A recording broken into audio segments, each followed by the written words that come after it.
Okay, here we are. It is 4:02 in the afternoon. It's a fine Tuesday, February 24th, 2026. And I find myself here at the young age of 68 years, just having turned 68 2 days ago. That's unbelievable. How did I get here? So, anyway, out of here. Holy smokes. Uh, okay, Juve, you are here. Wolfie, you're the first one showing up on my screen over here, but it may not mean that you're the first one in. Amanda's arrived. Who's the first one? Wolfie, you were the first in. Says hi, all. Ladies and gentlemen, I'm proud to announce that I picked up my 63rd, not film, because I have some box sets with multiple films in them, but my 63rd Criterion release. I think it's a better way of putting it. And this one is Dirk Bogarde. And the night, I love how Criterion, especially on the Blu-rays, they put the year it was made right there. So this came out 1963. 1963. Yeah, that's right, producer. Here's the film in question. This is A Servant with Dirk Bogarde. James Fox is in it. Wendy Craig's in it.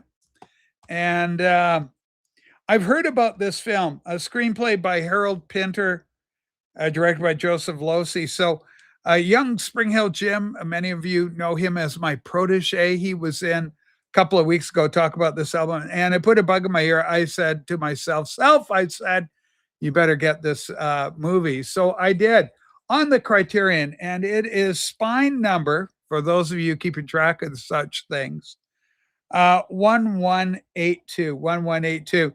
So it's kind of an interesting movie. I know the premise of it. I know the basic, storyline. Look at the beautiful packaging that Criterion puts together on their presentations. And I do like to keep the little stickers that they have now. Sometimes they'll stick them right on the front, but sometimes they don't. Yeah, Eddie's here. Eddie, who gifted me a Criterion in my collection, Y Tu Mama Tambien, which is a very, very good film, Mexican film. And it's a road film, a coming of age film. And it's in the Criterion collection called Y Tu Mama, I believe it's Y Tu Mama Tambien. And your ma too, basically, and your mama too. Rob calls him staple face Jim. Well, we're not here to name call, David. Okay, I don't want any name calling. You're better than that. So let's try and be mature and not call Jim names. Okay, he's a young boy and he's a good boy, and he's learning his way around the streets. So for today's program, I thought I'd bring a few films out. The other one that just came in today is this film. I've wanted it for a while. My Criterions, most of them I've got on. I collect the ones I collect mostly are on Blu-ray, but I do have a few 4Ks in the collection. Hang on, I got a lot of films out. One of the Criterions that I absolutely had to have in high def 4K ultra high definition is the Beatles, and it comes with this groovy 4K UHD Blu-ray combo. There you go. The Beatles, Hard Day's Night, Richard Lester. So, everybody knows I'm a huge Beatles fan. So this is kind of a must-have. Criterion, the Beatles, Hard Day's Night, 4K release. So not all 4K is equal. There are some great 4Ks and some weaker 4Ks. And this next film is not a Criterion, but I think it should be. It should be added to a Criterion collection. So something for them to keep their eyes out for. But I have a 4K version. This 4K Ultra HD is just excellent. And it's listed frequently amongst the best top 10 you can get for 4K releases. Boom, there you go. Leonardo DiCaprio, Tom Hardy, The Revenant, spectacular in every sense of the word. What's remarkable about this, and what I like about this thing, is my 6 times great uncle is in this movie. He was the factor at Fort Kiowa which is mentioned by name, Fort Kiowa, but it was alternatively called Fort Brazeau. Because he was a Brazeau. And my third great grandfather was Joseph Edward Brazeau, who came from St. Louis and ended up in Alberta, Canada. But this is a fantastic film. I have not seen it in 4K, so I'm really looking forward to watching this and seeing it get the 4K treatment. Okay, and my producer is taking note. Okay, well, I just got to mute my camera just a sec. Okay, because my producer is on the march. My producer is on the move.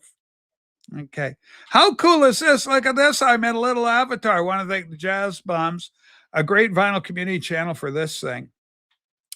All right, we're going to wait here for the boss to go by. Also, boss, if we get a chance, can I have a kava? Intern, I'd love a coffee if we get a chance for one.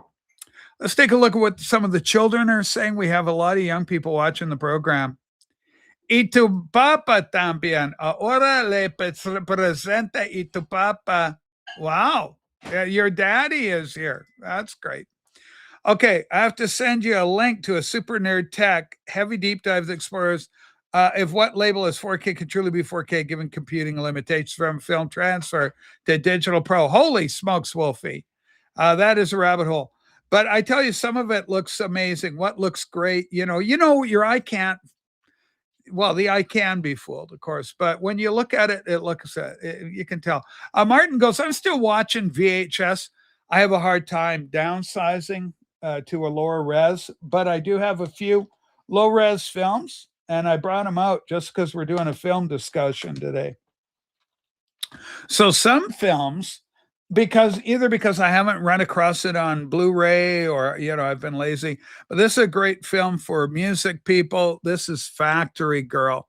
It's sexy. It's got Sienna Miller, Christian Haydenson, and Guy Pearce. Guy Pearce plays the Soup Can guys, Andy Warhol, and then Hayden Christensen, he plays Bob Dylan. So it's all the Factory Girl. It's all about Andy Warhol's factory. And Sienna Miller plays the lead here. And what was her name? What in the thing? Let me see if I can find it, if they even say it. In the 60 Star Burner, yeah, Edie Sedgwick. She plays Edie Sedgwick, the rich girl. And I've always thought the lyric, how does it feel to be on your own with no direction home, like a complete unknown, like a rolling stone, right? You used to be so proud. Now you're all poor and weak and everything. Okay, since we're doing film, we're going to bring up Eddie. Eddie's a film guy. He knows movies. No, it's not. How does it feel to be on your own, like complete unknown, like a rolling stone? All right, Eddie, come on up. Let's talk some movies. Eddie, you've got a lot of Criterion. You probably have more than me. But this is my 63rd purchase. Like I say, I've got the Bruce Lee collection, which is a must-have. And so because of that, I had to have it. Rest in peace, actor Robert Carradine. This is second Carradine that's gone out under their own hands, so to speak. David, autoerotic asphyxiation in his case, controversial, a little, what's the word? It's lurid. Yeah, that's a good word, lurid. And so it's very sad that he went. Robert was bipolar, apparently, and apparently pronounced, demonstrably so in the last few years. I have Factory Girl and Chow Manhattan with Edie. With Edie Sedgwick. Here's Marty. Marty also is a movie guy. Here's Eddie backstage. Let's get him up here. Hi, Eddie. We're talking movies today. Yeah, I thought I would join you since I'm kind of familiar with this topic. Yeah, you're really good with this topic. Do you know Arrow just released? It's got my covetous heart going. It's the Man with No Name trilogy is out in a beautiful 4K transfer from. It came out last year. Yeah, from Arrow Video. Have you got it? Did you weekend and get it, or Oh, of you've got course. multiple copies of it? Yeah, I've got the DVD version. I've got the Italian version.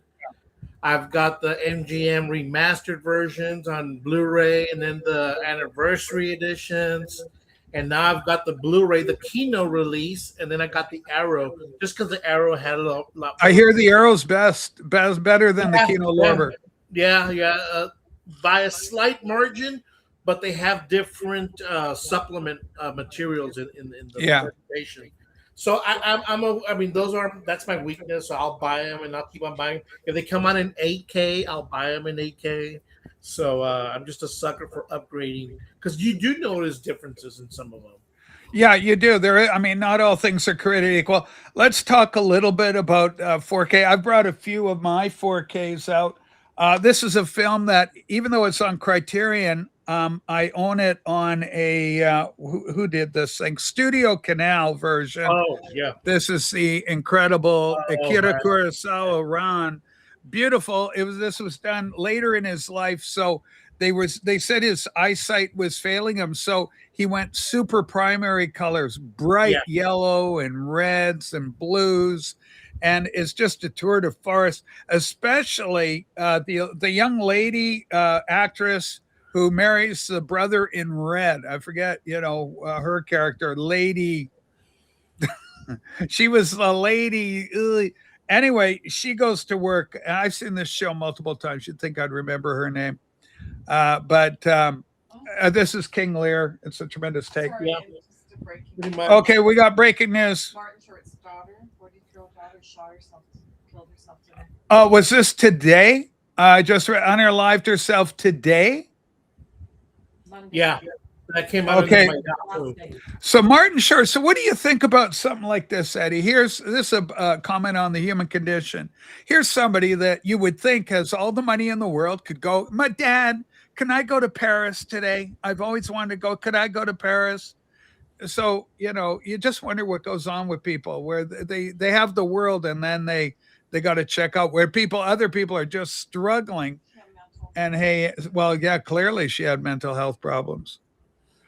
It's like What my was she dad- diagnosed It's as? like my dad used to say, money's not everything, but oh, how it helps. It sure the hell helps. I'm in with the sure the hell it helps category. But I've Yeah. known people, Rachel, here in Laredo, I've been fortunate enough to know people of all walks of life. Yeah. And I've known guys like this, good friend of mine, good looking. He was a motor, not a BMX racer. He was actually a motocross racer. Yeah. Good looking, had all the prettiest girls always wanted to date him. He had money. His parents were one of the first families to have an import-export company, Yeah. back in the 70s. So you're talking, lots of money. He's on the front line of things. He had everything going for him. And man, he just got sucked into the world of drugs, and Oh, that'll do it. he died basically in a warehouse. They found him in a warehouse, just abandoned, Yeah. strung out, and I guess he just OD'd on either heroin or crack or something. And you would think, this is a guy who's got everything laid out for him. His parents had the company, ready for him just to take over, and he just decided to piss it all away. Martin Bench, everyone is struggling. I disagree. I'm not struggling. We're doing we're humming. Like life is good. Life is very, very good. I don't have a lot of pressure on me, right? So life is, for me, it's good. I don't think I'm struggling. I don't think of myself as struggling. You struggling, Eddie? Maybe you're one of the people that are. It's things have gone more expensive. I'll grant you that, and that's why I've kind of cut back on buying records. I still buy them, but I Yeah. don't buy as much. I mean, before I was buying anywhere from like 25 to 30 albums a month. Yeah. Now it's down to like about 6 or 7. So it just depends, on how you want to spend your money. But yeah, things are more expensive. Things have not gotten less expensive. Gas is still at over $2. It's like $2.27 down here, and we're in That's not Texas. bad though from where it was. Well, yeah, but you would think in Texas, where you refine it, and I'm close to the Gulf, it would be a little bit less expensive, but it's not. It hasn't.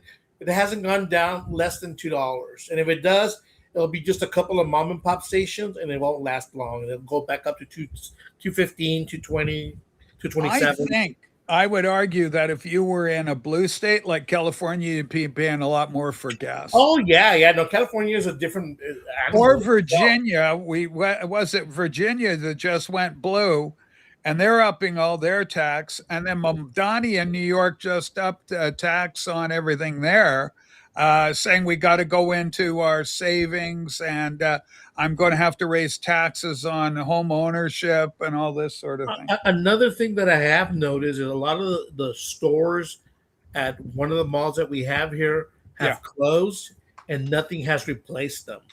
So that's Yeah, there's some real struggles like in the economy overall, like global economy, like Canada. Right. We went to the mall. A lot of stores are closing out, and the mall itself is redefining itself. I went and Mhm. I did some research on it. Apparently, they're kind of redefining it. Well, let's go back to the main topic for the show. Sure. This is another film I highly recommend. This is the Darjeeling Limited. This is a Wes Anderson film.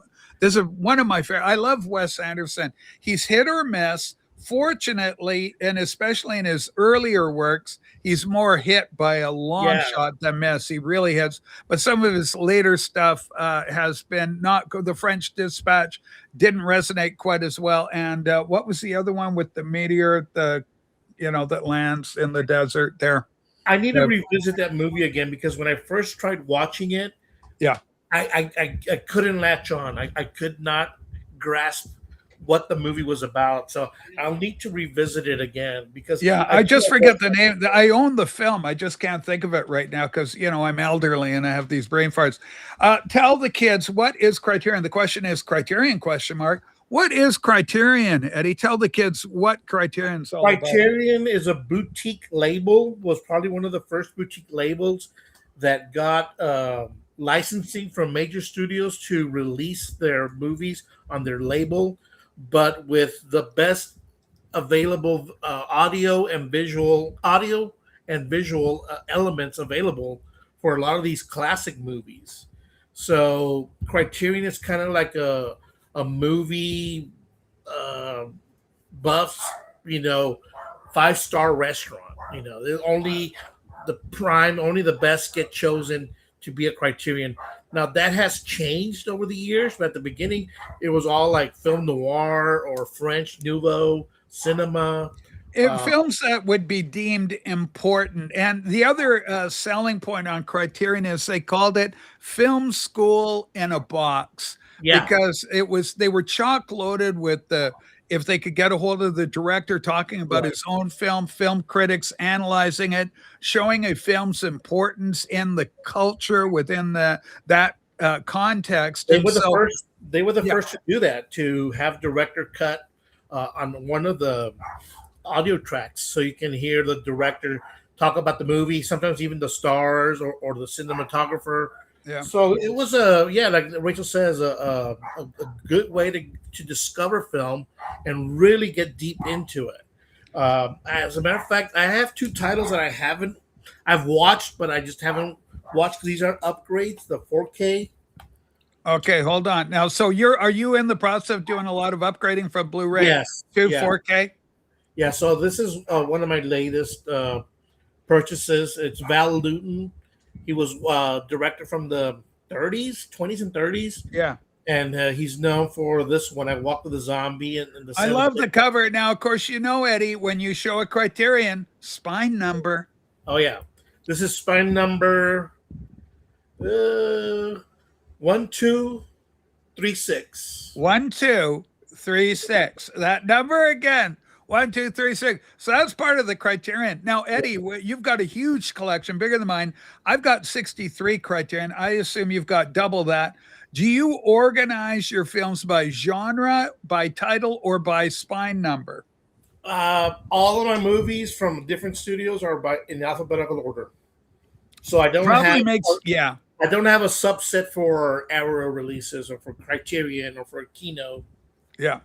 Everything's all mixed together. So it's hard for me to count how many actual releases I have. But the beauty of 4K is black and white movies. They Okay, tell us now. Okay, now you're holding up one of the great films of all time, oh man, ladies and gentlemen. If you want to start with your own Criterion collection, if you you want got to to get this Japanese, film. yeah, Now, mine is a Blu-ray. You've got a 4K. yeah, 4K. What's the difference between the 4K and Blu-ray on this particular title? And the good thing about the 4Ks, Rachel, is that they include the Blu-ray as well. Oh, sorry, I've neglected to tell the children. Spine number 2. This was the second one they ever did. Yep. Spine number 2. Can you imagine? All the films they've added since then. Akira Kurosawa again. And Eddie and I have a natural love for samurai flicks, a Japanese film. Shambara. And this kid here is one of the best of the bunch, Akira Kurosawa. Yeah, I have a number of films. I have Throne of Blood as well on Criterion from him. I think the only way that before they released the movie on VHS, you could only get it at universities that had a film library and they had the actual reels. That was the only way these movies were shown after they were released. But I mean, every director out there just acknowledges how great this movie is, and this is a movie that set the template, like for movies like what's that movie with Yul Brynner, The Magnificent Seven. Magnificent Seven, yeah. This is the template basically for that movie, and other ones that copied the same template for, I guess Mercenaries for Hire. Yes, I've been in the closet, but not the Criterion closet. Good question. Good comment. That's funny. Rachel, are you familiar with the label Severin? Severin, the label Severin. Show me an example of what Severin does. Well, Severin is basically like the Criterion collection, but of B movies and European horror movies. Okay, so Severin's the label, focusing on B movies and basic foreign flicks. Yeah, a lot of foreign horror, mainly horror. They don't have anything other than horror, suspense, giallo, all that. Yeah, that's probably why I'm not familiar with. I don't. It's weird, Eddie, because I've seen a lot of horror films in my time. Mm-hmm. Like I've seen Basket Case, The Hills Have Eyes, Phantasm, Psycho, of course. Halloween 3, I remember that. And so I do encounter some of them, but I really try and avoid them whenever possible because they scare me, Eddie. They scare me. Well, these aren't that scary. This is your typical Gothic horror story from the 60s, Italian Gothic. And the only reason I got this movie is because it stars Barbara Steele. And Barbara Steele was a starlet in the 60s that I think she was English, and she went over to Europe and made a bunch of horror movies. And she was used, or she made over 20 some films in a short period of time. She was in high demand just because of her stunning beauty. She had the black hair. She kind of had like the original goth looking person. I know. Yeah, I know who she is. Because she did do some Hammer, didn't she? If Ford's around, he'll help us out on that. Yeah, too. And then I also got this. Good Lord, what are we dealing with here? Vampiros Lesbos. That's a classic. That's like 1972 or something? I want 71, 72. And the started here. Soledad Miranda, she was a Spanish actress. She was very poppy, earlier in her career. But when she discovered this director, he took her to the dark side, and she, started making this is a classic image of her. This is so iconic. Yeah, I believe, but this movie, she didn't even get to see the movie, she died at an early age, and she may be part of that 27 Club. Oh, okay. He was involved in a car accident, and then the movies got released, and slowly but surely she started getting a huge fan base. They're now releasing these movies, and this is the 4K version. There's been a Blu-ray version of this before. Yeah. But yeah, I love you bringing this stuff out, Eddie. It makes the show great. It's a lot of fun, and people are interested in this. And there's a massive fan following for horror. Like the Nightmare on Elm Street, apparently, I think it was Arrow that just released a steelbox Yeah. set of all the films in high def, and they say it is just a Yeah, beautiful thing to behold. the good thing, that's the good thing about Criterion, is that they set the example of what can be done, with the right licensing. And now you have all these other boutique labels, with different, of course they're more into horror or different genres, but Criterion was the one who were the first in the game. Like, this is an Arrow box set, and it's called Savage Guns, and it's like C tier spaghetti westerns. Okay, now you love a lot of that stuff, like the spaghetti westerns, and you're Oh very yeah. knowledgeable. And Grindhouse, what's known as Grindhouse, Well, all these Rodriguez. all these movies are basically grindhouse flicks. They're kind of fun. They're the midnight popcorn movies where you go in on the cheap, and you Yeah. can go at night and see 3 or A 4 double feature. films, Yeah, and they'd run them through. They do Bruce Lee athons where you see 2 or 3 Bruce Lee movies at a time. The Planet of the Apes, I remember, had a real good run in, was it 78? I went looking for the They're Planet all of Apes. What's going on with the Planet of Apes right now? The original 1968, I can't find them out in current release anywhere. There, they should still be in print. I know. I went looking for them on Amazon. I couldn't find anything. I know I have the Planet of the Apes, the first one, and then I have a box set with all the movies and a book and all this stuff. I think that was released in 2008. So maybe it's been a while, but you know what? Whenever they put out a new Planet of the Apes movies, they'll reissue, or they'll print some copies, and you'll be able to find them maybe in a box set, maybe not individually, but you'll find them in a box set. Yeah, I love this comment. Shout and Scream Factory are that's 2 another of one. the others that are available horror labels that are out there. Did you see back in the day Conquest of the Planet of the Apes? I did see Conquest. Yeah, I believe by the time I came around and saw Conquest, it was on television. Did you know that there was an unedited version that was not released until 2008 because What's it was the story on that? The first 2 films I saw at an outdoor theater. drive-in. Drive-in theater in like 1969, maybe. Whenever the Beneath the Planet of the Apes came out, Mm-hmm. whenever that came out. I was a kid, so I may be confusing. I saw both films. We may have seen both at the outdoor theater at different times. So it would be, we probably saw Planet of the Apes 1968 when it came out. It was in summer, and we went out to an outdoor theater to watch it. And I was what freaked me out, because I was 10. So it's kind of a freaky show. Like when the oxygen goes out on the girl astronaut, that freaked me out. I've talked about that here before. And then, of course, when they're running through the museum, and then Chuck sees his buddy from the ship with his brain cut out. That's kind of, but the monkeys were cute. And of course, Kim Hunter and Roddy McDowall were doing all the talk show circuits in makeup, and they were on Merv, and all these shows showing up. Did you know that Roddy McDowall did all of the Planet of the Apes movies with the exception of Beneath? He was contracted to another movie, so there's another British actor playing the Cornelius part. But it sounds like him, it looks like him, so you think it's Roddy McDowall, but it's not. It's not Roddy McDowall on Beneath the Planet of the Apes. No, it's not. I had no idea about that, because he's in every one, right? Yeah. He's the only one who's had multiple roles, because he played Cornelius, and then he played his son Caesar in Conquest. Yeah.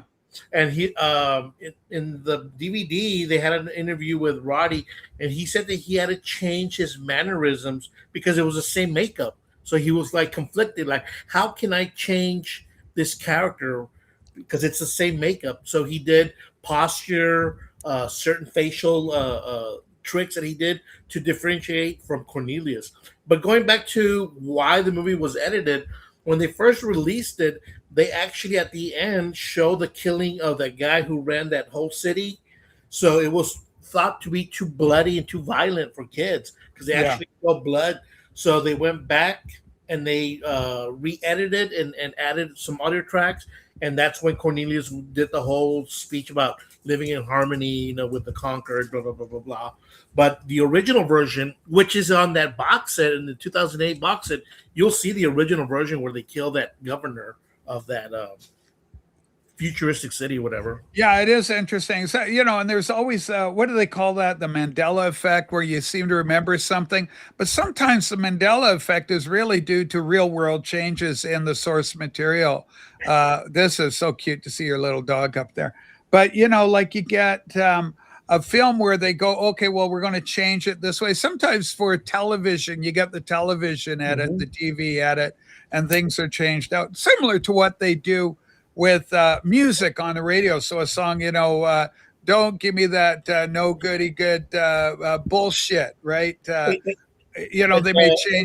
change the lyric on it, say in Pink Floyd's Money, they'll flip the lyric on it. And other songs where they use shit or something. Aliens was one of those movies that had a different cut that was only shown on TV at the beginning.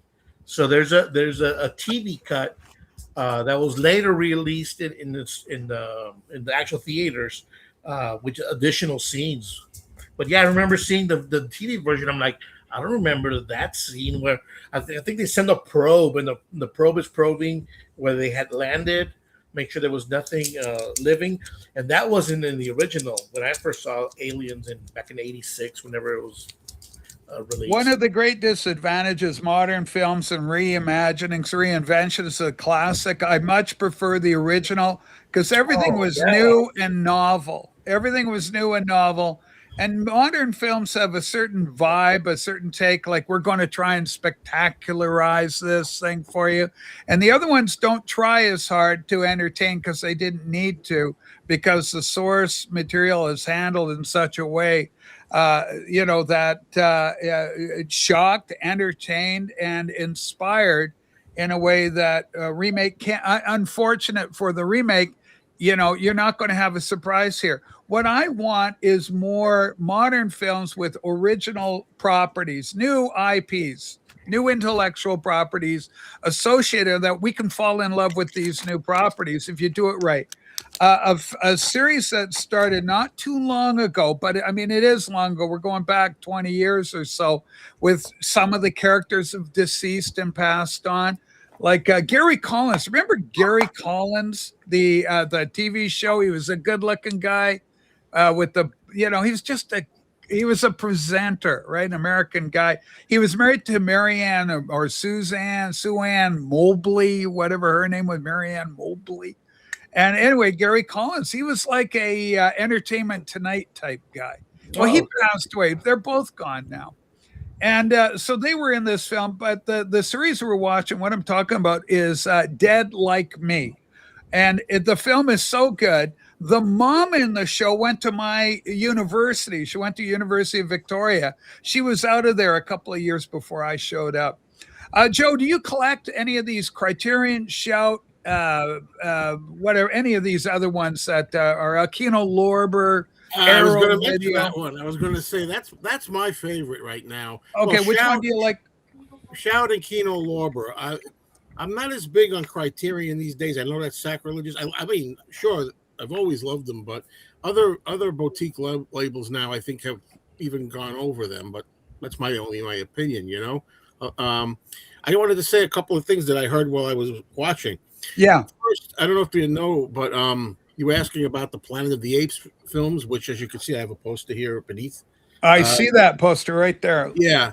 That's my favorite. I know all about Planet of the Apes, right? The original series, but Disney owns Fox films, right? So that doesn't bode very well, I don't think. Tell us why. What does that mean to the uninitiated?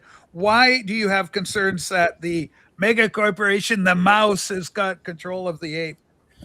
I just think because they're not as keen on putting out, DVDs and Blu-rays and I don't know about 4Ks of things as some other companies are, and they're buying up a lot of stuff. They got the whole 20th Century Fox library, right?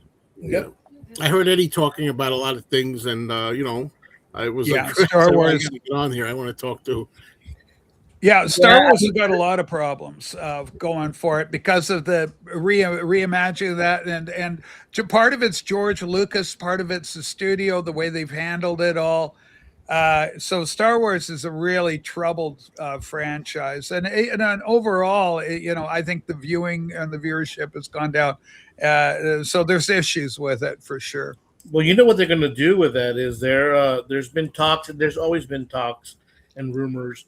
Apparently, they're getting ready to re-release the original three Star Wars movies in the original format when they People first. have been crying for that for years. Like currently, elaborate on that, because in recent years you have not been able to get a copy of the original 77 Star Wars as it was initially presented in theaters the way we loved it. Yeah, I think throughout the years, George Lucas just started making changes. One of the first ones was that who shot first, was it Greedo or Han Solo, and then as AI and CGI and all that became more powerful, he started, adding scenes to the movie, taking away from the original movie that we all saw in '77. And then he just got carried away and inserted characters everywhere. And it just got kind of crazy. And people, are nostalgic. They want to see the movies that they, originally saw in the theaters. And I think he's done it for all three movies. But I know the original Star Wars has been heavily edited by George Lucas. And the only way to get the original is there's a certain tape and a laser disc that has the original cut of the movie. And then, of course, there's fan-made cuts that are out there. You can go on YouTube and watch the original three, but they're fan-made movies. They're not, officially licensed. So I think. Did you hear the thing with Lego? Like some kid started doing stop motion on his own, doing these Lego with Lego Batman characters and stuff, and it took off. And this kid was starting to get millions of views. Then Warner Brothers or Disney or whoever, probably Warner Brothers, went after this kid, says, "Stop doing these things. We're going to sue you." And then it started looking really bad because the big corporation beating up on a little kid. They finally came to their wits and realized, let's not alienate the little kid. Let's sponsor the kid. And the kid became the official he became part of them. So that's the way you do it. Don't alienate your fan base or be punitive towards them. Embrace them, support them and their own creativity.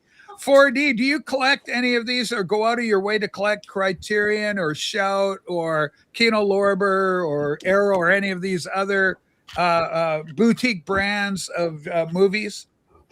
Yes, I do. And I agree with what Eddie and Joe also said, which is that Criterion's peak as the premier DVD Blu-ray producer has been and gone. They're still one to refer to when you're looking for especially a 4K.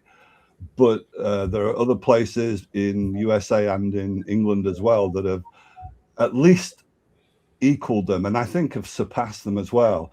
Mm-hmm. And the only direction for Criterion in terms of producing DVD and Blu-rays is down. Is that because they're investing so much in streaming, and that's been going on for a couple of years now. And if you looked at their website, say 5 years ago, and compare it with now, there's a massive shift towards streaming, and a diminution of their interest in producing new Blu-ray DVDs, and what they put into them as well. So, for instance, I can recommend. Hold on, let me reverse you first of all. Okay, yeah, that's very important to get that going. Okay, here we go. Billy Wilder, this Criterion Ace in the Hole. Right. So this is Criterion. It's a DVD, and I recommend the Criterion Blu-ray because it's miles better quality, even in 1080p, which is what I've got. So God knows what it looks like in 4K, and it's one of the great Billy Wilder movies which we could get into that flopped because it was so cynical with such a dour ending, but it's magnificent and one of Kirk Douglas's greatest greatest performances, I think. Okay, so that's I agree. that's 1951.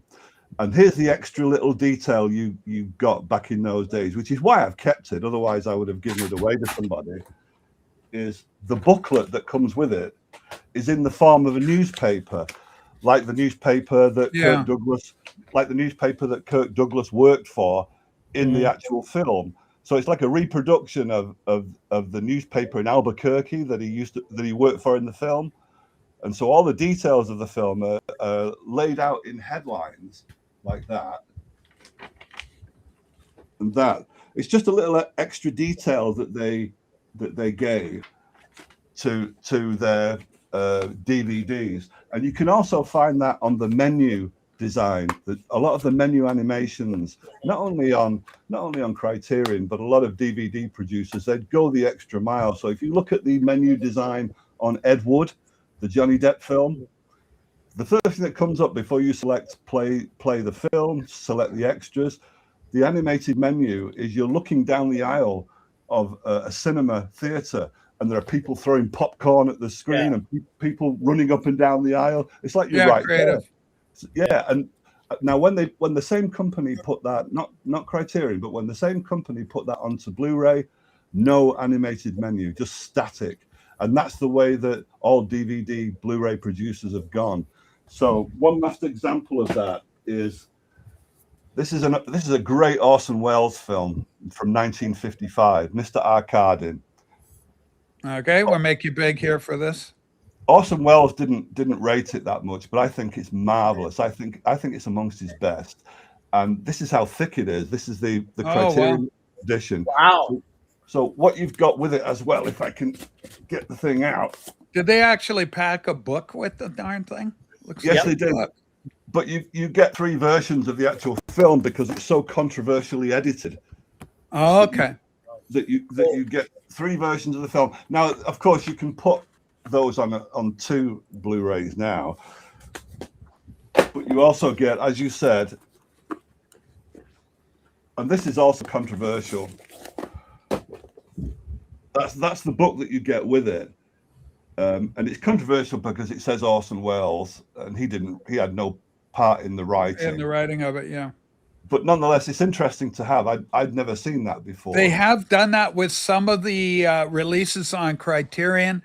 I know Picnic at Hanging Rock, I believe, one of their editions came out with the book as well as the film, which is a great film, by the way, an Australian film, and well worth picking up if you can find it. About a bunch of girls go out and in Australia into the outback, and then mysteriously something happens. We don't know. But you can investigate that. It's a really good film if you like that kind of thing. So my question to you, Rachel, is that Criterion edition a Blu-ray or a DVD? I believe it's a Blu-ray. Oh, okay. Most of the Criterion I collect, like if I'm going out to buy, and if I can't get it in any other format, I'll get a DVD. But generally, I like to buy Blu-rays. The one exception, really, even if I have a choice and they're out there, but they're so cheap and available, I like getting dirt cheap DVD versions of comedies. So this one here, this Dracula, I wouldn't mind getting Dracula Dead and Loving It. Hang on, there we go. This thing's so funny. Leslie Nielsen is just hilarious. This Dracula take riff on there, Mel Brooks.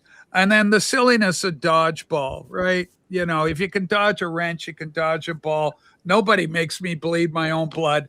A lot of great one-liners came out of this silly thing. He's got quite a strategy he's got going there, Cotton. The play-by-play at the dodgeball championship. But so these would be examples where I don't mind having a DVD. But generally, and especially for films I love, I'll go from DVD to Blu-ray and all the way to 4K. And of course, a great example of that would be the Beatles, A Hard Day's Night 4K treatment, because they're my beloved Beatles. So I want I bought this in DVD when it came out, then I bought it in Blu-ray, and now I've got it in 4K. So because I'm a Beatles collector, I make a point of doing so. This is an absolute treasure, and the print and the transfer and all that is great. Did you ever Early get, Rachel, the Bruce Lee Okay, what's- Criterion box set? Was Orson Welles really that good or just above average? Okay, well I'll go to 4D for that one. Okay, anyone have any DIVX movies? Oh, This is from DivX. our That, good that friend was a Rob. joke. Yeah, that's Rob. We love Rob. Open and reading. Hold on. I didn't know it was Rob. Can I make some Criterion comment? Yeah, absolutely. I want you to. Yeah. Right. Well, I just wanted to say I'm a little, I'm late to the show for this. And this is one I recently picked up. I love these movies. It's a double feature. I don't know if anybody showed these. This is, Oh my! did you God, show this yeah. or? Yeah, but the 4K. Oh, okay, yeah, okay. Val Lewton. But you see, that's the kind of like classy film, right? Yeah. Like the Val Lewton's I Yeah. Walked with a Zombie and The Seventh Victim. These are from the 40s, and they're really like classy horror Yeah. films. But the thing that always gets me about Criterion, again, I don't want to knock them too hard because I love them, but people look at Criterion, and we joke around, my friend Tom and I, he calls it my favorite genre. Like a lot of people think Criterion itself is a genre. Like they say, oh, I've heard collectors say, tonight I think I'll watch some Criterions. And I'm like, no, Criterion is the label on which movies are released. It's not its own thing. Yeah. And with all the classy stuff they put out, they also put out stuff like this. Yeah. Which, Blood for Dracula. This is like schlock. Yeah. It originally had in the U.S. the title Andy Warhol's Dracula, right? And this is actually not schlock. This is really pretty good. It's a foreign Oh, that's a film. damn good movie. Eyes Without a Face. Yep. But I mean, I have The Blob by Criterion, so it's not like everything Criterion puts out. I think what they do. Yeah, I think what they do. Yeah, sure, they got class, but and it's the idea of the art behind the film, but they also look at cultural milestones. So the Blob is a cultural phenomena. It was a movie that impacted the culture in it's 1957, 58, The Blob. Well, that was the height of the sci-fi 50s movie era. I mean, so they'll look. I think that's why The Blob was chosen. There was some criticism, some speculation over Zemeckis and Pee-wee's Big Adventure. Why are we going to do that? But it turns out that's the filmmaker's first film. And even though it wasn't the biggest film ever made, but there's a lot to it. It's really achieved a degree of cult status now. Matthew Petty asked the question a little earlier. I want to turn to 4D for you, 4D, to take this on. Orson Welles, overrated, justified? Where does he sit as a filmmaker for you? Okay, just before I answer that, a good tip for people who are interested in Criterion and who are also interested in Jim Jarmusch films. It's kind of, he's got quite a good relationship with the guy who owns Criterion, and it's overdue now that they haven't put out a Jim Jarmusch film for quite a while. And a good thing for if you're a Jarmusch fan to do is to subscribe to Criterion's website. Just so all they do is they give you feeds of what they're going to release next. And the reason that's a good idea is because Jim Jarmusch refuses to do audio commentaries for his films, even with Criterion, but he'll give them memorabilia and things like that, and he'll also agree to answer particular questions from people who subscribe to Criterion's website. So one of the extras that you get on a Criterion Jim Jarmusch film, any film, is a Q&A session where it's an audio where Jim Jarmusch answers questions submitted by people from the Criterion fan base. So at a particular point in your subscription, you'll get an invitation to ask a question, and that question goes to Criterion. Criterion make a selection to pass on to Jim Jarmusch, and he selects the ones he wants to answer. And if you're lucky, you get yourself your question on the extras, and you also get a free copy of the Blu-ray. So that's worth doing. All right, Orson Welles, overrated, legit. What do you think, 40? I think the word genius is overrated, but if it applies to anybody, it applies to Orson Welles. Now, why does it apply to Orson Welles? I think he's a guy who almost automatically by default thinks outside the box. And not just in filmmaking either. In his answers in interviews, you see him think outside the box a lot. And he likes to, a bit like Hitchcock, but more so, he likes to go his own way. So that's one of the reasons why he had so much trouble with Hollywood, is he doesn't want to do things the conventional way. And I don't, Citizen Kane was a marvelous film, but I think he's done better. So I think it's a myth that he himself makes a joke of, that he started at the top and then worked his way down. I don't actually think that's true. I think he was a genius early on, and that if he hadn't have gone into films, he would have been a genius in some other form, music possibly. Rob, welcome to the show. We're talking different films and the Criterion. I got a new Criterion in the collection. Go ahead, Rob. Request that you make me black and white, please. Holy crap, Rob! What an tour! Holy smokes! And 4K. I think I heard something. Yeah. Well, actually, Rob is black and white. He either likes you or he doesn't. Oh, Hey, no. Mazzy, great to I have wanted you. to come up here and shine, Rachel. Mazzy, And now we're I talking. Rob, you glow. There's a glow about you. Ladies and gentlemen, speaking of a glow, we got Mazzy with us. Well, we're talking film and Criterion and different films and the boutique labels that have come out. Rob, I know you're working film. You know people. You know you've been around. You're a guy. So, what about yourself? Are you kind of intentionally collecting Criterion along with the record collecting you're doing? Before vinyl, I was all in on DVD and stuff. Yeah. I had to count. I got rid of a lot because when the DVD was introduced, they had premiums. You could buy one, get one free. Yeah. New Line, specifically New Line. New Line Cinema, yeah. Warner Brothers, they used to have tabs inside the DVD. And when you collect a bunch, you would exchange them to get free. So I just generated like maybe over 500-600 movies. That being the case, a lot of them are, I should get rid of filler. Like a good example is like Seinfeld. Genius show, love it. But then it was shot on film and they reformatted it to fit, widescreen. Yeah. So you're saddled with all these standard definition versions, and stuff like that. So I need to clean out. But there are movies, being involved in testing of films, I got to see versions of movies that were not released. Eventually, maybe they came out. A good example is the movie Lawnmower Man with Pierce Brosnan. Yeah. The version they released was not such a great film. Cafe. We tested it. It was like an hour longer. They eventually, I believe, released that version, and you can go watch it and go, wow, this is like night and day. Yeah. So I'm glad that when I started before DVDs started coming out, and then eventually New Line, before Criterion. New Line was the company that would put all the supplemental material on their DVDs. With if you got the Dark City DVD, which is outstanding, there's a commentary by Roger Ebert on there. Yeah, Dark City. Anyone remember Anchor Bay?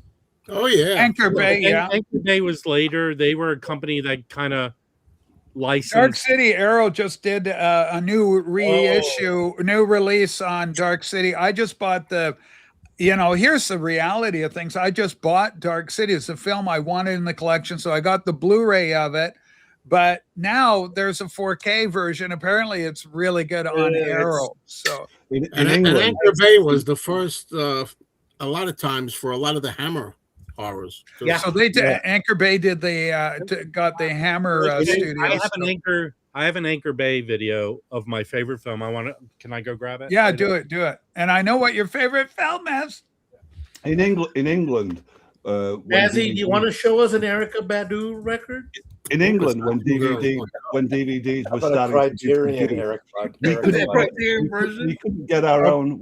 We couldn't get films put on DVD in the correct aspect ratio of British films. So we turned to Anchor Bay in the USA because they were the only ones that were putting out British films in the correct aspect ratio and with extras as well. So Britain has despite the BFI, we've got a bad reputation for not sticking behind our own films. Well, for even that was the reason I got into laser discs, because that was the only way certain movies were released in the original aspect that they were when they were released. So that's why I made the jump from VHS, DVD to Laserdisc, because you were getting movies in widescreen. Yeah, that's when Criterion really shined, I think, with some Laserdisc. Yeah. But here's let's a good movie. Rob, how do you respond to Underworld, Massey with his fetish? I don't know. I don't like these Hollywood square. I don't like these Hollywood square boxes, Rachel. Can I just show you? Let's not so much keep put Criterion on a pedestal here, okay? Because I'll get some examples for you. So this is Anchor Bay. Anchor Bay did a good thing. They kind of false made exclusivity 100,000. Yeah, you got the number. But my favorite movie is The Stuntman. And if you know anything about the director of this, Richard Rush, are in used shops now. Richard Rush had a heart attack on every movie he directed, and he directed a movie like every 7 years. He did that movie Freebie and the Bean? Oh yeah. He made his last kind of movie was the one where Bruce Willis showed his wiener. But this is outstanding. So what he did for this is he made a documentary called the Sinister Saga Making of the Stuntman, which the story of the making of it is almost better than the movie. It took him 7 years to make it. It sat on the shelf for like 2 years before it came out. And this documentary is kind of cheesily made, but it's really good. And this, if you find the Blu-ray, see this movie, other companies keep getting the rights to put it out. Yeah. There is a Blu-ray, I think they came out like 10 years ago. That's really good. It has most of the stuff that's on this. But Anchor Bay did it really well. Now, anyone have this? This is awesome. This is a UK Universal Monsters box. Does anyone have this? Yeah, I've got a version of it. I've got like all the classics, and the one I have is in 4K. And this has all the movies with an exclusive disc and all this stuff. Okay, here's where sometimes I don't know the decision making in this. Right. Awesome movie, Say Anything, right? This is the standard DVD, and there's a commentary. I think it's only available on this of Cameron Crowe, John Cusack, and Oni Sky. It starts 20 minutes before the movie starts. They're talking. Yeah. So you're listening to talk with images. That's only on this. Also, Ferris Bueller, you go find the original DVD of it. That's the only audio commentary that John Hughes ever did for a film. It's only available on the original DVD. You cannot find it anywhere else. There's other things too. Like one of my favorite movies is a movie called Spring Break, sex comedy from the 80s. oh yeah, I remember that. I think Kino Lieber has the video rights to it. They put no extra shit on there. So you know what? A couple of the actors got together and did their own audio commentary, and you could buy the download of it to play along with the movie. So there is content out there if you're in the know, you're in groups that communicate all this stuff. But I agree with the Criterion. They do it great. But there's other people that fight to put this content on. Rob, aren't you the one on your YouTube channel that announced and kind of came out and told everyone that Criterion uses a DSD step in their presentation? Controversy. Okay, I heard Texas David is switching his channel. Never. Oh, for the love of See, God. something like this, you Oh, never, Godzilla. Now you're talking. That is awesome. you But never, I never thought Criterion put out something like this. Yeah, but people critique that box, although it's very awesome. You know what they? Well, there's a lot of American Yeah. dubs that people want. They don't have the American. American dubs on it. Right. Well, that's the way they were originally released. What do you I want to do? understand that, but it's Criterion. I don't That maybe Luigi. get the rights Oh to yeah, this. Satoichi. Yeah. classic. I mean, you can't. So, go ladies wrong and with gentlemen, what you're seeing, Eddie's showing Criterion, Mazzy's showing Criterion. These are great packages. that. This is probably one of the best packages I've got for Universal. I just picked that one up too, Rob. That's great. That's a lot of fun. the coffin box. Oh yeah. Open it up. And Oh, John, boy, David Pedrosia is joining us. David, I'm going to do a new intro on the show, and I got to use your music. Drown it out. I got to use it for it. It's just so good. David, I've been thinking about you. I've only got room for 6 people on panel, but hopefully maybe on Sunday, if you're available, because it's like 9 hours difference in Sweden, come on up on the show and talk to me about what you're doing musically and everything. I'd love to have a chance to talk to you again, Eddie, David. Eddie, Anyway, we didn't- love you. Yes, Just going to give you a Eddie, wrench. Okay, didn't- 6 feet under. Yeah. Didn't Amicus first put out those coffin? Sorry, Anchor Bay put out those first coffin. Anchor for Bay Amicus. put out the Tomb of the Blind Dead series in the coffin box. Right, but didn't they do the Amicus films in a coffin box I set? believe so. I just don't have those. I have them in standard DVD. And as a matter of fact, I just upgraded to Blu-ray on some of the Amicus Studio releases. That studio is probably one of the most criminally underrated studios ever. Yeah, I've got them somewhere in this house. I've got them. The coffin box sets. There are 2. Is Mazzy just showing shitty DVDs? Is that Well, what this he's kind of, well, obviously. He's working his way up to the Erykah Badu album. I think one of the best television show series ending of all time is 6 Feet Under. The Really? final episode. Hey, Joel, Spring Break, Florida, Fort Lauderdale. Come on, dude. Set in Santa Monica. Eddie Deason, he loves his Beatles. So Rob, now how many Criterions do you have now at the end of the day? I have a rare Criterion. You know, they couldn't keep their license for one. I think it's right up here of RoboCop. Oh, RoboCop. Yeah, RoboCop. That was a very sought after DVD Criterion for to a get long the Criterion label time. on They it. yeah. eventually came out with all the content because there's an unrated version of the movie. Yeah. Let me go grab that. I have a lot of.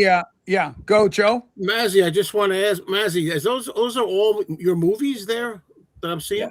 I had no idea that you had such a great Yeah. collection there. You know, I rarely buy movies anymore because I stream. Well, the music, I know about the music. Yeah. Well, I Final rarely buy Ridley music. game has most of I those. rarely films. buy movies anymore, DVDs or Blu-rays or whatever. I'd never gotten a 4K. But as my son was growing up, and by the time we'd rent movies, you could, for $19, there's 3 of us, we'd buy the movie, you know, in those days, or $15, whatever they were. There was a Blockbuster near us, and then of course Target, and not Target, but Best Buy. And so, yeah, but I have maybe 30 Criterion, 35 Criterion. That's a I good. don't really buy solid movies anymore, but I have a massive collection, you know. Does Well, anybody that- have this? Is that interesting. calls- that calls for a Does drink. anybody have this? Cheers, man. No, Okay. I passed on that one. I should have gotten. Whoa. This is Okay.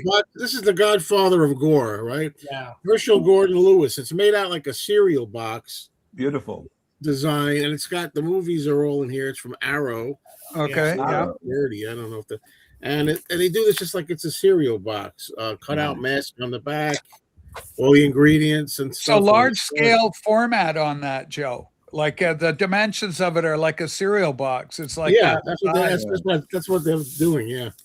Now, Right. what do you feel as a collector? I mean, is that a hassle for you when they go like the Godzilla box is oversized? So sometimes I like Sometimes. conformity so everything's kind of, they look nice on the shelf. And Yeah. when you get into different things, you go, oh God, I got to find a different spot for that. Yeah. Condolences to the Carradine family once again. Robert checked out apparently didn't know that. today or yesterday. There was another death, Rachel, too. I don't know if you heard about that. No. Uh, Oh, Martin Short's daughter. Yeah, same. Yeah. Went the same way. Yeah, horrible. We were Okay. talking a little bit about that. Go ahead, Rob. I have 4 things I want to show, but here's the first thing I was talking about. All right. This originally came out, and then I think quickly they lost the license. Yeah. So this was a very sought after DVD for a while. I think all the supplemental material eventually came out, but I suspect it's still sought after just because of its rarity. yeah. So this is cool. So here's I'm going off the Criterion thing. Yeah. So I tested this movie, Anchorman. Oh, I love that movie. It was actually, they reshot basically the whole movie and made another film. So when it came out on DVD, I think only Blockbuster had this. You could buy the movie with this other film called Wake Up Ron Burgundy, The Adventure Continues. And basically, the original version of the film had a Patty Hearst storyline with Maya Rudolph as kind of a Patty Hearst character. Patty Hearst type, yeah. It kind of didn't work. So they scrapped that and reshot a bunch of the film. But they eventually put that version out on this.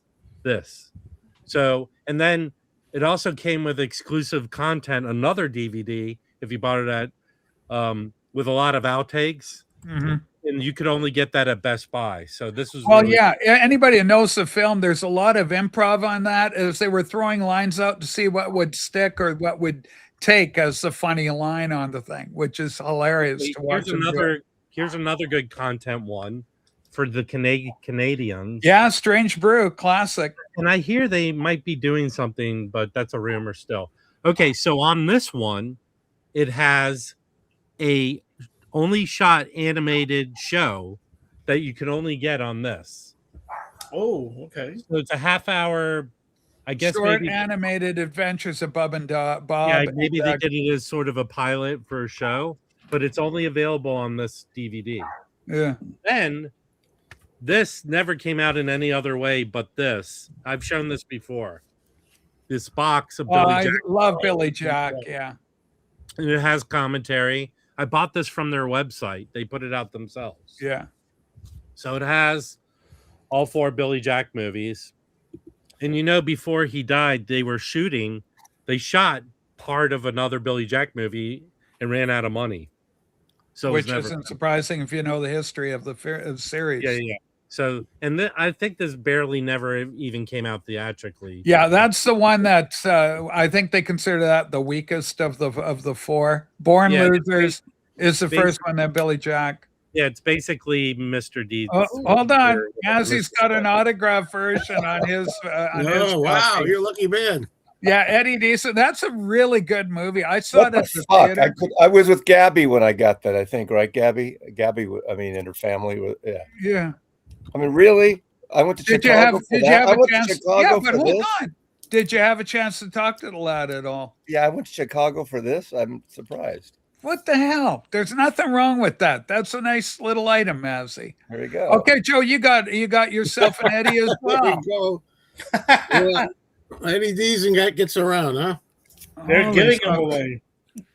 Now, what do you got there, Joe? What is that? The playbill for it? I had just a post. It looks like a magazine ad, like a billboard or something. Magazine, something like Variety. Maybe. I liked Eddie. He was very good with us for the brief. I want to thank Gabby and her mom for making it happen for us. But he popped over and came on camera, talked a little bit, talked about throwing up, and when Spielberg came in the dressing room because he was all nervous, right, having to do everybody's chomping at the bit here. But we were talking about Godzilla. Eddie, did anybody do you know these or have them? The classic media. I have the complete set as well. Gojira. Yeah.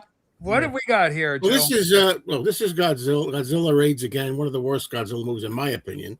Yeah. And Ghidorah, the 3-headed monster, and also these weird titles. Well, the original Japanese titles, Invasion of Astro Monster. But you got them in the clamshell, and you got them in that digibook. I think the digibook was the originally released. Yeah. So I got all the digibook series. But they all say English dubbed version. English, That's why I prefer these. I never got. I've been hearing really good things about The Sorcerer. It's a new Criterion release. People are saying it's very good. The movie one might want to get. So I'll take that to heart, Tom. The what's his face Roy Scheider one? Yeah, I saw the Sorcerer. Which is a remake. I saw a Sorcerer right before it came out, a director's screening of it, and I hated the screening. I think it wasn't finished, and I never saw it since. But apparently it's very good. People are raving about it, and this new treatment, the 4K treatment of it, they're saying it's the cat's meow. Yeah, Tangerine Dream did the soundtrack. Yeah, a Tangerine Dream. I always talk about Tom Cruise, Risky Business, and that because they did the music. It would have been just a typical teenage romp, but because Tangerine Dream Rebecca did the De music, Mornay it elevated the whole having thing into a sex more on the cerebral kind of trains there. No, And that, actually, yeah. about Legend, they forced them Legend- to I edit like it. And Legend's a good- they cut Tangerine Dreams for the Is it US. out?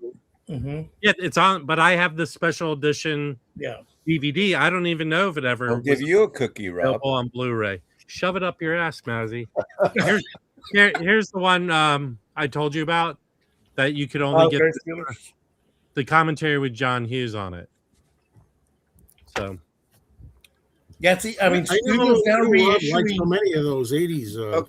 So this whole row from here to almost the end there of that section is all Woody Allen. I have every Woody Allen movie. Oh yeah. Yeah, me too. Me too. You know, I'm not a fan of Woody Allen. Oh Could God! You know, to Could me, never get into him. Woody Allen gets a bad rap, but to me, out of the 50, let's say 50 or 60 movies he made, to me there are 10 perfect, Mhm. 10 really good, 10 mediocre, 10 okay, and 10 terrible. About that's an average. I'd He's up that made grade. I'd up that a lot, Maz. He's better than that. Well, I know he is, but see the perfect ones. There's still 20 that are great. I mean, I think one of the great last films, I mean, serious films he did was Match Point. Match Point, exactly. 2007. Match the one Point he is did with Selena Gomez in it. That's not bad. Oh, that's with is that the one with Timothy Shamalama Ding Ding? Yeah. And the Rain. I like that one too. I yeah. guess it's because when I tried Woody Allen, I was too young, so I couldn't get. I got the book. It's a good book. It's a fun book. Funny book. He's a great writer as well, it turns out, and he's Well, working on he another, always wrote. on another one now. Yeah, he's working on another one now. This was his first novel, though, Maz. Because nobody wants to fund his movies now, and he's That's right. Yeah. except the European. I haven't watched his last movie, but I got it. It's all in French. His last movie he shot in Paris in French. Coup de chance. Yeah, that's the only one I haven't got so far, Maz. Yeah, I haven't. I got to watch it, but you know. Play It Again, Sam was a great Woody Allen movie. Play It Again, Sam. Maz, has it got English subtitles at least? Oh, I'm sure it does. It's got to. Yeah. Yeah, subtitles in English. Yeah. Do you know what I want, Eddie, is the Rurouni Kenshin, so I just butchered the Japanese, but the live action based on the anime with the manga, the sword guy, the red-haired sword guy with the little scar on his cheek, Rurouni Kenshin, Kenshin is the ending. And the ones I'm looking for, it's called The End and the Beginning, but they were on Netflix, but there's not a physical media of it, and I want that physical media for it.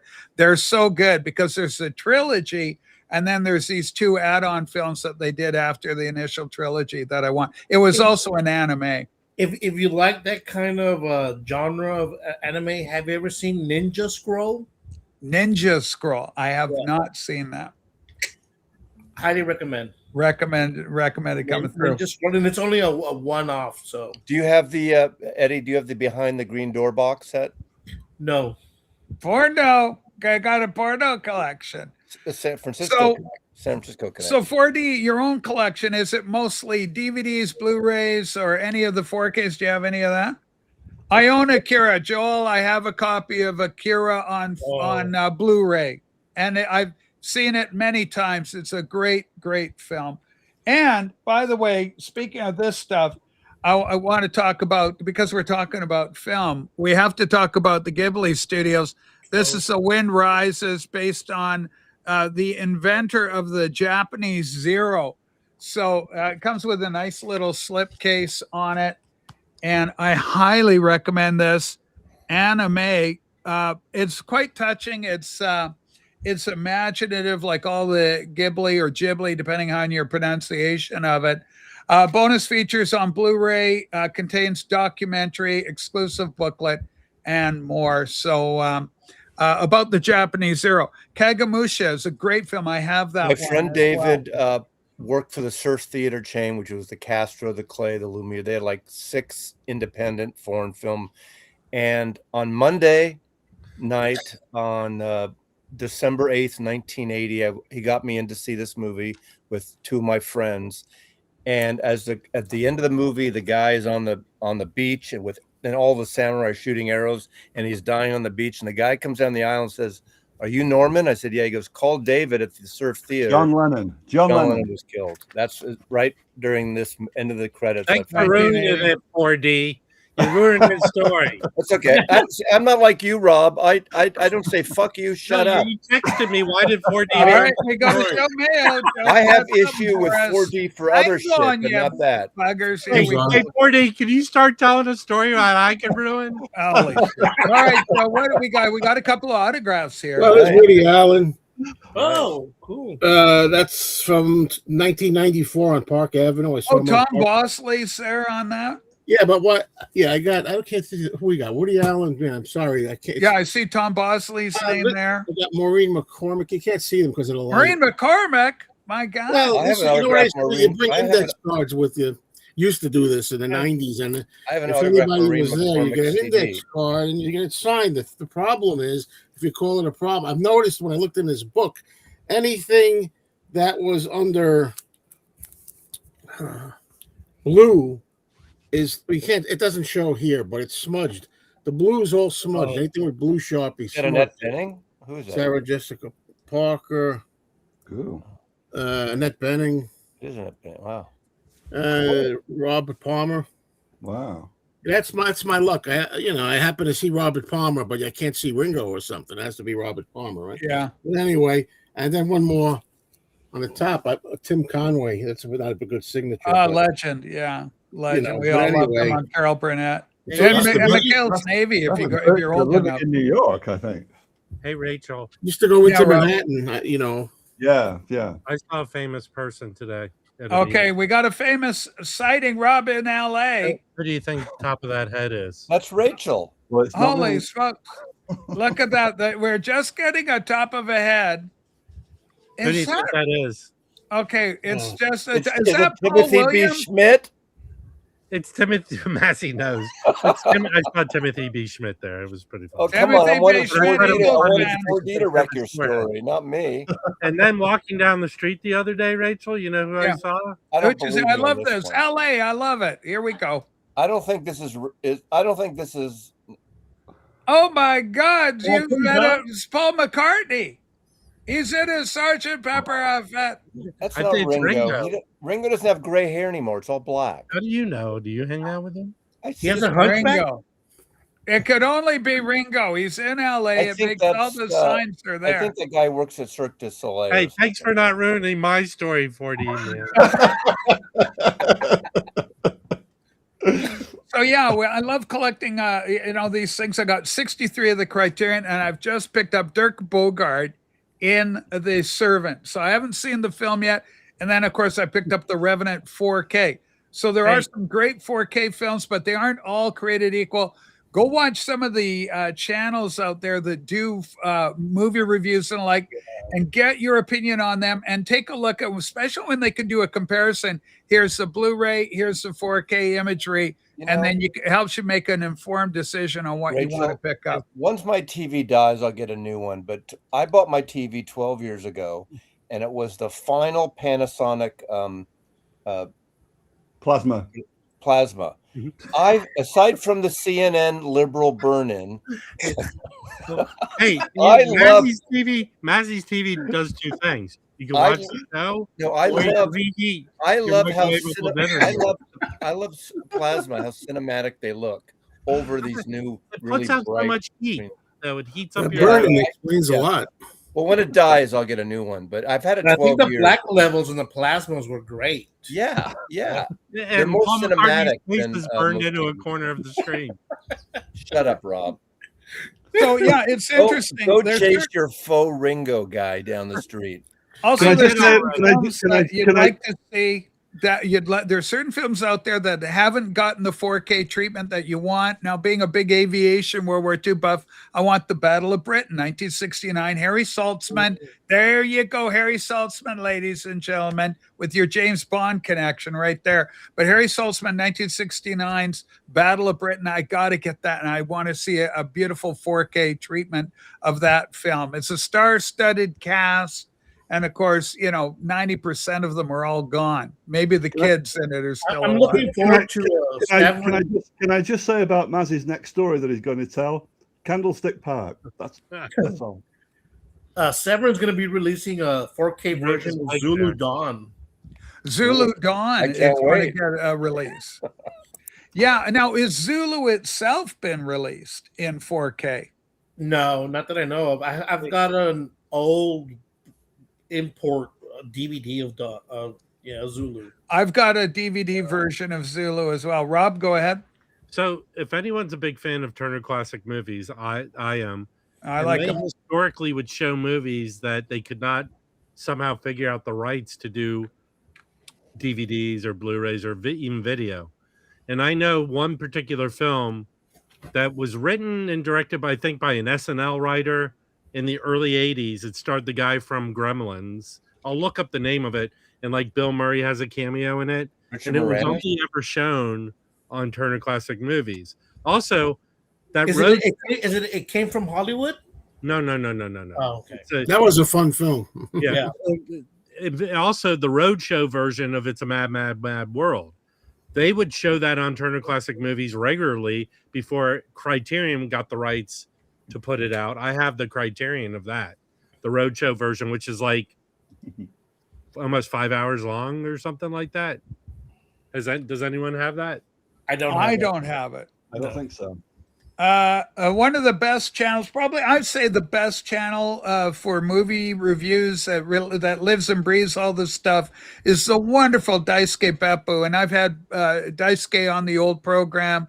I consider him a friend. He's a super nice guy. He's stateside now from Japan, but he's in LA as well. Rob, you should do a thing with Daisuke Beppu one of these days. Anyway, he's a super nice guy. Yeah, he's a hell of a nice guy.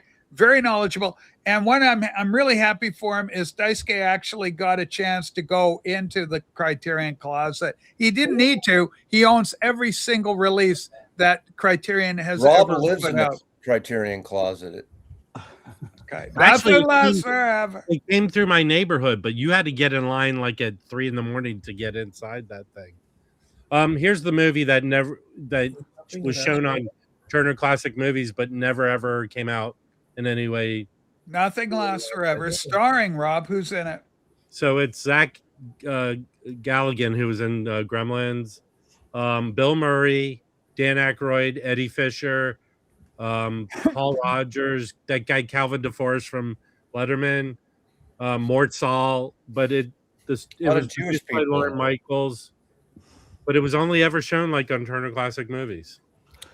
Question goes out. Who likes High Fidelity? I enjoyed John Cusack film. I've got a copy of it in my own collection. Who likes that outtake scene that they didn't use with Beverly D'Angelo? Yeah. There's a great outtake scene with 45 records. Yeah. Beverly D'Angelo, great actress. Of course, Family, the Vacation Lampoon vacation films. Maz, She was in Hair. She was in Hair. You make a martini to keep up with me? I don't want to be drinking alone here.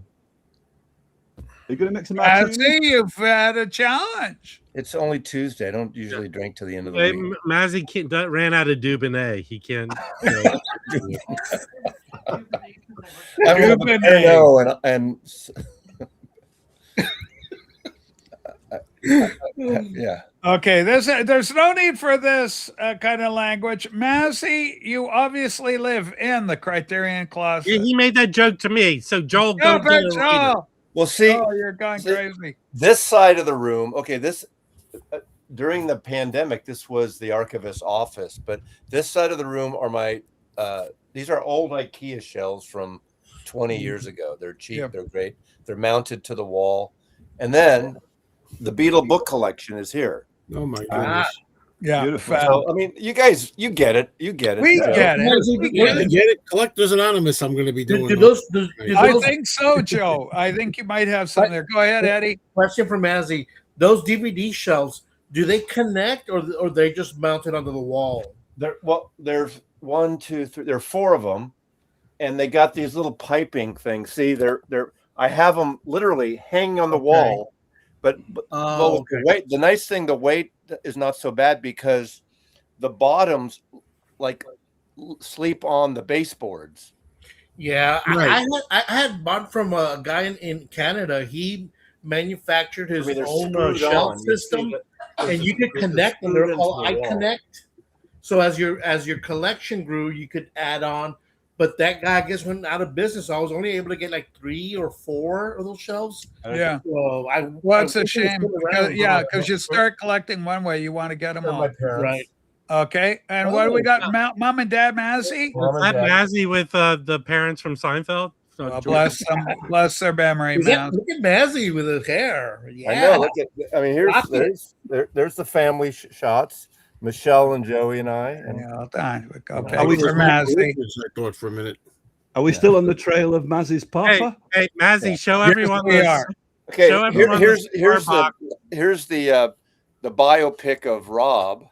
Okay. Biopic. Whoa! Mazzy, Whoa! grab that cigar box. Oh, and- the bad. They have it too. The Can you bad. show everyone- Here we go. The jury. Oh my God. Cold Everybody's chat. got a coffee. This is Mazzy, a can you good show movie. everyone all the fingernails from your victims? That cigar box. The You know- Last Seduction. We're getting into Mazzy's porn collection. now. Linda Fiorentino got That robbed. movie is awesome. Wait, Oh, I She remember got- that movie. Yeah. this is a good movie. This is this is John Dahl, who does a lot of He TV did shows. 3 kick-ass movies in a row. Played a real But femme the fatale. problem is eventually. she got screwed from Academy Award nomination because apparently this was first shown on On cable HBO, before it went to HBO. theaters. So in those days, Hollywood had that rule. So she This is couldn't cool. get nominated. This is Mazzy Unshaven. Anything could happen in this program. No. Yeah. Ladies and gentlemen, one of the series that I did want to own a copy of was the Outer Limits, the Oh, original yes. Outer Limits from the beautiful. 1960s, Not those, Rachel. 1963. Oh, I here's loved another it. Rob. Here's another Rob Watched story. it all. Yeah. Yeah. Okay, what's Tom Hagen? Where? Somebody keeps telling me to get the Outer Limits because I've Okay, never we got seen a it. question Okay. coming up. Okay, here we go. I've noticed some of the DVDs don't look great on a 4K TV. They're Of course. pixelated. Yeah. I think, am I wrong? Rob, can you address that? Well, if you get a DVD Blu-ray player that upscales, it should look better. It should. Because it can't be pixelated. There it's lines. So there's no way it's not pixels, it's lines. Yeah, mine look okay. Some of them, a lot of mine. Yeah, but if you get like the one they don't make anymore, if you can find an Oppo, which is like a $400 now, that upscales. I have But an you can Oppo. find regular Blu-ray players that upscale your DVDs. Wax, there's a new manufacturer that came up with an Oppo Light player, and they Yeah. only have 2 models, but they're compared to the Oppos. And what's the name of it? I'll need to Listen, research. Eddie, if you're I gonna don't know tell a where you- story, have all the facts. There's one. $50. Show that one again, I love Mazzy. this movie. Here you I go, love this 40. movie.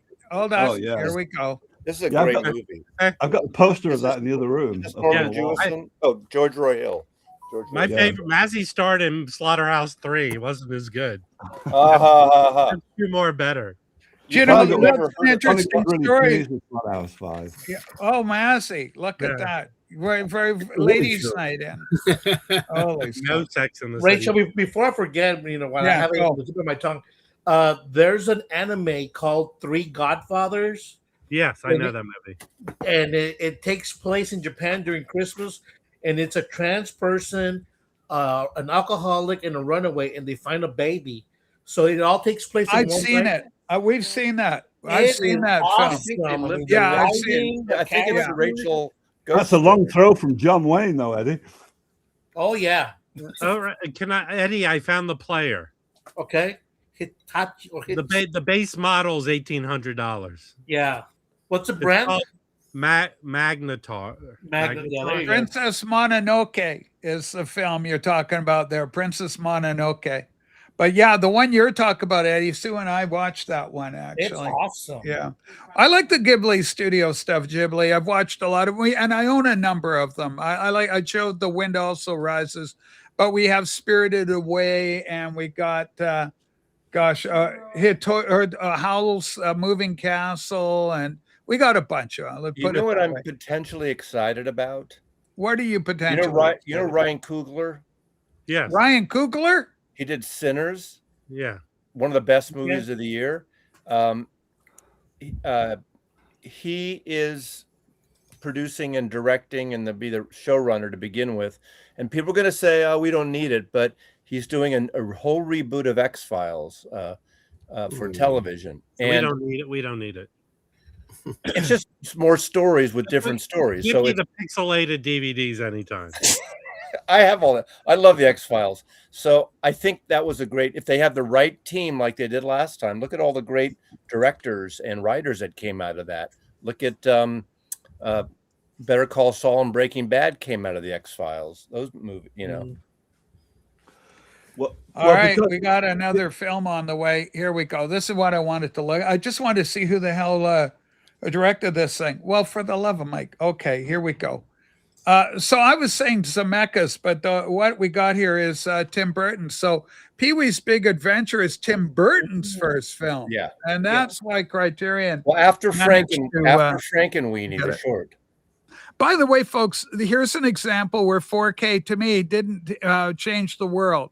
I think this would have, if you can get the Blu-ray on this, I think you'll be just as happy and you can save yourself a little nickel and dime. You know, I have the Blu-ray and the DVD of The Concert for George, and I tell you, the DVD looks better on my TV. Really? That does happen. That does happen.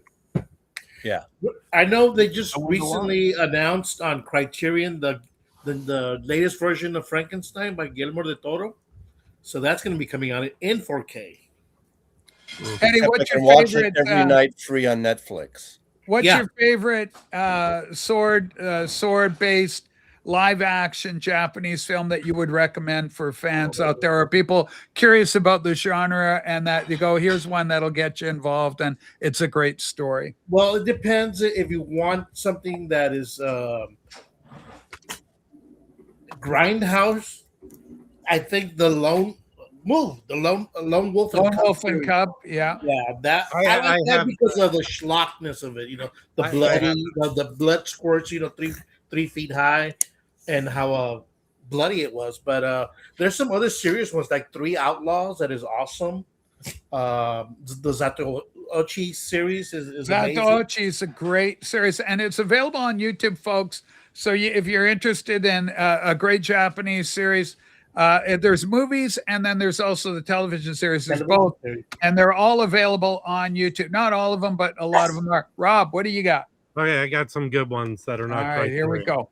Okay, first, a very valuable DVD that came out for only a week, because they didn't get the producer's approval, was the original DVD of Little Shop of Horrors. Oh yeah. Okay, yeah. They put the Godzilla ending on it, and he didn't authorize it, so they pulled it. So if you got your hands on that was pricey for a while. Then he relented, and this is the Blu-ray you could get that has the original Godzilla ending. Who directed it, Rob? Frank Oz. Okay, Frank Oz, right? So it has the original ending. Famous for our Muppets. That the monster plant grows like Godzilla and attacks New York City. Yeah. Okay. Eddie Shout Factory is probably as good as this classic Beastmaster. This is the special edition of Beastmaster. Love it. Yeah, that has a book. It's crazy good. Has all this, a book and special edition with the movie and everything. This was good. And then this is a Shout Factory of Streets of Fire. Right, Cooter. All this extra Streets of Fire, 80s classic Streets of Fire. Yeah. So this is one of my favorites. Walter Hill. Yeah. One of my favorites. Yeah, really nice. Can I change the 4D. subject? Hold on, 4D Massey's accommodating you. 4D. Oh, There you cheers. go, lad. Wait a All minute. right. Wait a minute. Cheers. Cheers. Cheers, Mazzy. Can All I right, make we go another back to Eddie. We got a film here from Eddie. Here we go. another recommendation of Japanese cinema is Battle Royale. Battle Royale. Yeah. Okay. Kinji Fukusaku. What the fuck? What the fuck? That's sealed. No, it's not. Oh, it looks like. Oh, I leave the plastics okay. on. I apologize. I take it I back. clatter along the sides. So What the hell, Matthew? Shower with a rainbow. Mazzy's had for too the much love of God. Dubonnet. Can I change the subject temporarily, Rachel? Yes, for one? 4D. Go ahead. No, Right. Julie doesn't want to meet you. This is one. This is one showing of a film soundtrack, and I'm showing it because Rob is here, who is an honorary member of the Jazz Bums. We're happy to do soundtracks So can you? I don't know if you can see any of the names on there. Can you see? Yeah. all them? night long. Hold it. Wayne. Oh, Dave Brubeck, Hayes, Bankworth, maybe Charlie. Bankworth. Mingus. Charlie Charles Mingus is on there. Tubby Hayes. Okay, this film was made in 1962, and those names that you're reading, they weren't just on the soundtrack; they were in the film. Yeah. And the basis of the film was that the entire film takes place in a warehouse studio owned by Richard Attenborough, and he's a jazz buff, so he's having a jazz party, and he's getting all those people all those names you see there, Dave Brubeck, Yeah. all there playing, and they're integrated into the script. So the actors are gathered around, and every so often the dialogue stops dead, and somebody like Dave Brubeck or Charles Mingus does an entire number, and then it flows back into the actual film with Patrick McGowan on the drums and so forth. And it's actually an adaptation of Othello, updated with all the dialogue. Interesting. modernized. Yeah. So it's a cult film. And when I bought this soundtrack not so long ago, a month ago, on the back, let me see if this is going to show up at all. Can you see that signature there? Let me turn it that way. Best wishes. Bert Best Courtley. wishes. Bert Convey. Young Bert Convey signed it. Bert Courtley. So you can see him there. There he is. Right. There he is. Bert Courtley. Yeah. All right. So I didn't know who the hell he was. So obviously I had to look him up since he was signed on this secondhand copy from 1962. And it turns out he was a jazz trumpeter, and he died in 1969. So I looked it up, and it turns out that he was one of the trumpeters on the Penny Lane single. He wasn't the guy who hit the high C. He wasn't a classical trumpeter, but he was one of the trumpeters that did the punctuation for Penny Lane. Oh, is So that nice? Yeah. Good trivia. Beatles connection, ladies and Yeah. gentlemen. Yeah. So there you go. You can see Rob is blown away. He's speechless. Is that the vinyl? Okay, hold on. Have we got Ringu? Yes, What it's the the hell vi- have we got here, Eddie? Am I saying Yes, Ringu? yes, Rob. It's the vinyl. I just they just dropped these off right now. Alt Gin. It's a French, I guess, neo psych band. And then there's What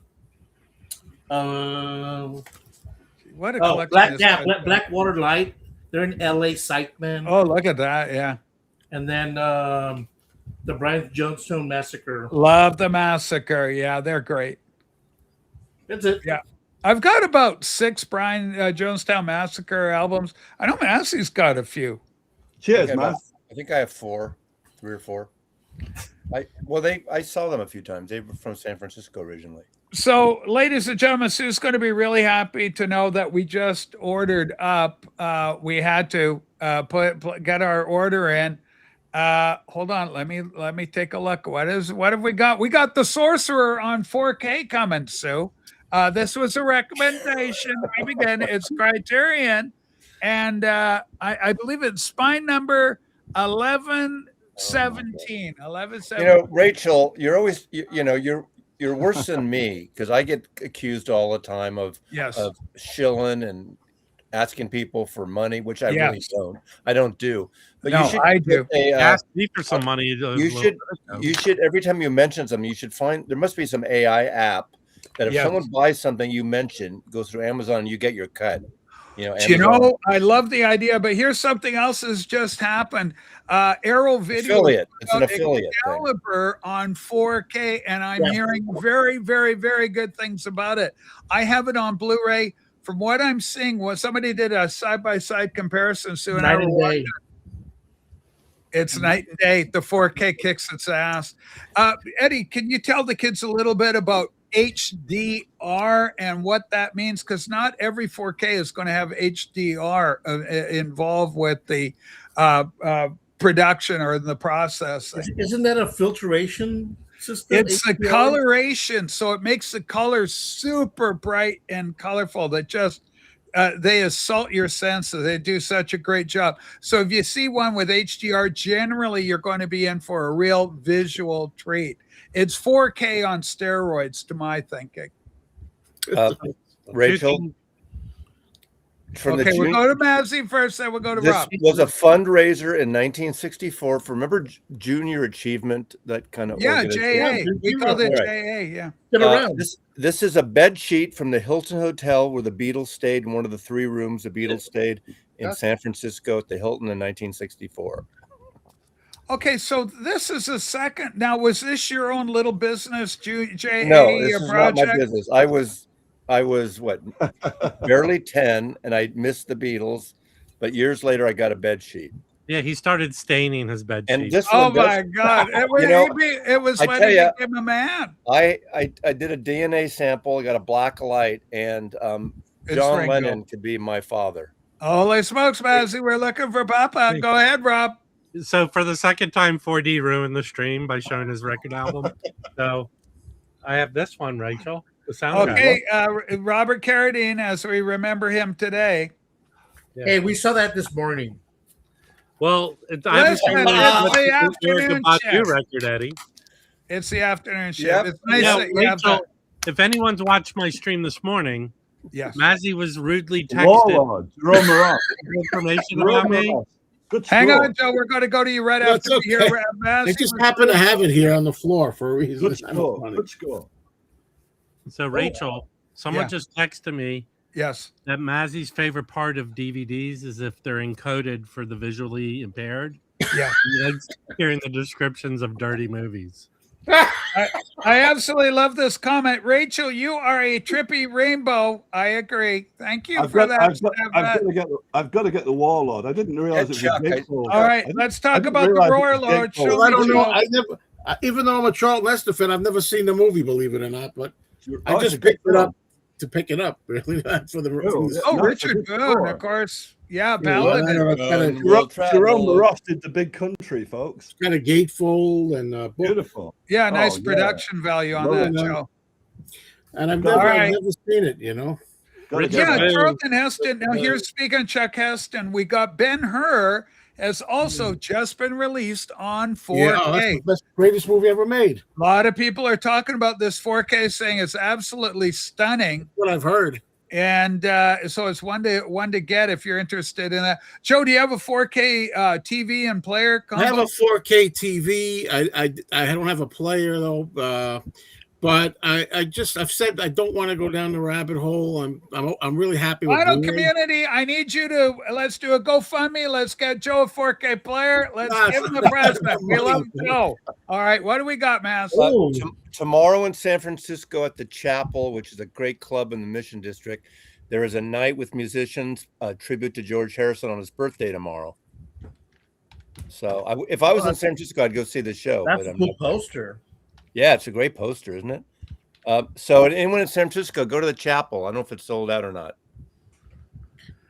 George Harrison, yeah. George's birthday. Joe, supposedly. Joe, I go a little off the subject, but it's still about movies in a way. Yeah, I've do been it, meaning Joe. to tell you this the next time I come up here. Yeah, I love that intro to your show. that's the intro we're using. I mean, and that song, I especially I started looking it up to hear it in its own, and I love whatever those are called, chimes, ding. Yeah, the bells. They're they're tubular bell. They're like I absolutely love it. It's like Yeah, I don't know what that- it is. Whose idea was it? Who shot it? Can you tell me all about that?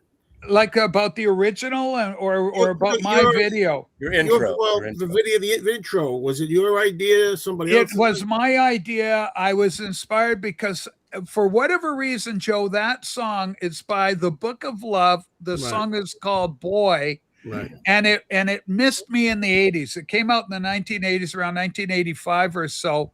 And it did well, it sold, but you know, it kind of went out in that way, and they had maybe a couple other small hits. It wasn't a monster hit. A few people know it. I hadn't heard of it, but it was an earworm. It just not a boy. It fits Go ahead, perfectly. Eddie. Go ahead. And That I'll song, continue. Rachel, was popular, but it was popular in the clubs, and Oh, dance clubs. especially the underground clubs where you can Yeah. get ecstasy. You know, buy it from the actual bartender before it Yeah. was legal. So that's an early ecstasy classic track. Who's the Okay, guy? well, Who's the guy in the intro that's kind of going like this when you're walking by? okay, he's a complete stranger. So what- he's but he intuited, he knew there was a vibe because I'm I thought that was walking Rob. along, I thought and that was so, Rob. so I'm walking along, and so this guy, just on his own, he realized there's a happy kind of buzz going on. Yeah, He that's couldn't hear great. the music or anything. He could just see me, you know, and I'm popping. So he caught it. It Yeah. was infectious. He caught it. I was hoping it was that. It was just. It is exactly that. We did also- We did do a reshoot because Sue I was wasn't like, filming. she wasn't filming or focus on him, but he was doing his thing. So then we say, hey, can you do what you just did Oh. there again? And so what it is a very simple premise. It's amazing how quickly you run out of time when you're trying to do a very short intro. You don't want it to be too long. Yeah, like And a minute, like about a minute. Yeah, it's a minute, right? And so the theme is kind of showing me going out on a day, maybe to buy a record or whatever, going out in the town. And then I returned back. Right. And then I thought, hey, it would be cool if I sit down at the computer and away we go. We're ready to go with Yeah. the show. 3, 2, Makes me 1. want to do one of those myself and steal an idea. Not exactly Do it. the same. Do it, man. Not exactly the same, but yeah. No, but do your own. But you're in the best city in the world, man. Even if you're on the island, you're still in the best city in the Yeah, world. maybe I'll do it a year and a half from now or something. I'll wait like you to do it. Whatever, man. I just say if you got that creative impetus, and for anybody, whatever strikes you, like a lot of people would come up and say, hey, Rachel, I got a song for you, or let me do something for you, you know, as a thing. And it just never struck me as right because I don't like predictability. I like the kind of laissez-faire approach to the way we do things here, very unscripted. And I think it's worked very well for us because any given show is going to be different from another. Sometimes I have to fight to get people up here, and today's been a real pleasure because I didn't have to pull. Everybody's willing to pop up, and I think the idea of talking about film, because all of the people gathered here today love film, and a lot of us, like yourself included, Joe, have a pretty darn impressive collection of films and stuff. And what's funny? Our Universal Monster movie, you got a sub through that episode. A guy came and said, I love that Joe Mayo guy. He really? left a comment. Yeah. And he says, I subbed him up from watching us here. So, ladies and gentlemen, it's good to appear on other people's shows to promote yourself because you're always it's an opportunity to show your personality. Somebody's going to like you out there and you're going to grab a subscriber or two. So, ladies and gentlemen, if you're not subscribed to Joe Mayo or any of these other fine people, they've all got channels except for 4D, who should have a channel because he's got all the charm, he's got the know-how, and he's got the collection. He could certainly do a problem channel. with 4D's channel, your smoke detector would constantly be going on. Okay, tell the kids that don't know 4D what's going on. Why are you smoking? Have you got the kettle going? What is that? People know. We know, but tell the new kids. Okay, let me show you the latest box. Okay, he's got a new I'm box. going to do what he did to me. It's incense, okay? I know it looks like cigars, but this It is does look like cigars. It's what's called dupe. Are that, It I thought looks those like were cinnamon Mazzy. sticks. I thought those were Mazzy suppositories. Holy smokes. Isn't that what Gwyneth Paltrow called her candles? Goop? No, that's Something like that. vagina There's something candles. similar going on there. Yeah. Thank you, Stefan. We love Stefan. Holy smokes. Yeah, Speaking Stefan- of Stefan, South Africa, the great film, cool. Rodrigo finding, what was that? Stefan's Finding cool. Sugar Man. What a great movie that was. My favorite kind of people are eccentrics, and Steven's an eccentric, so Steven is cool. He is an eccentric, and we love him. Yeah. My Yeah. favorite image of Stefan was him in the big chair where he disappeared in Yeah. the big chair. Go ahead, Eddie.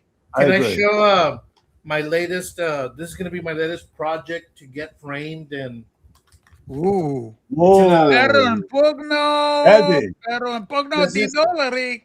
This is an For a that few the- dollars more? This is Is that an the original? Italian original. Locania, Oh, called.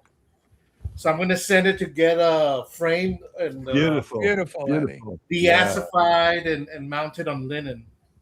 How many spaghetti western posters do you have now, Eddie? Oh man, I've got a lot that I probably will never frame. A It's lot of them fun are too, not isn't that it? expensive. It's Like- it's in the other room, but Eddie Perez has got the best film poster I've ever seen on YouTube, which is for a few dollars more. It's fucking Yeah. brilliant. The colors Okay. are so The French plain. film poster. Mesa's got a question for us all. Has anybody else got America Lost and Found, the BBS story, Criterion Collection? It includes the films Head, Monkeys, Easy Hang on. Rider, 5 Easy Pieces, that's Jack Hang on. Nicholson, and 3 other great flicks. Eddie, you got that one? No, I don't. Okay. Rob, go. All right, I We're wanna going show- big on Rob. Well done. This is another company that put this out in the UK. This is all the basket case movies. Eddie, do you have Oh, that? I like Basket Case. Yeah. So, No, I don't have, but I'm aware of that. one of Mazzy's favorite singers stars in 2 of the films. Annie Ross is in it. So the first movie came out, was a cult classic, I think, in the late 70s. Yeah.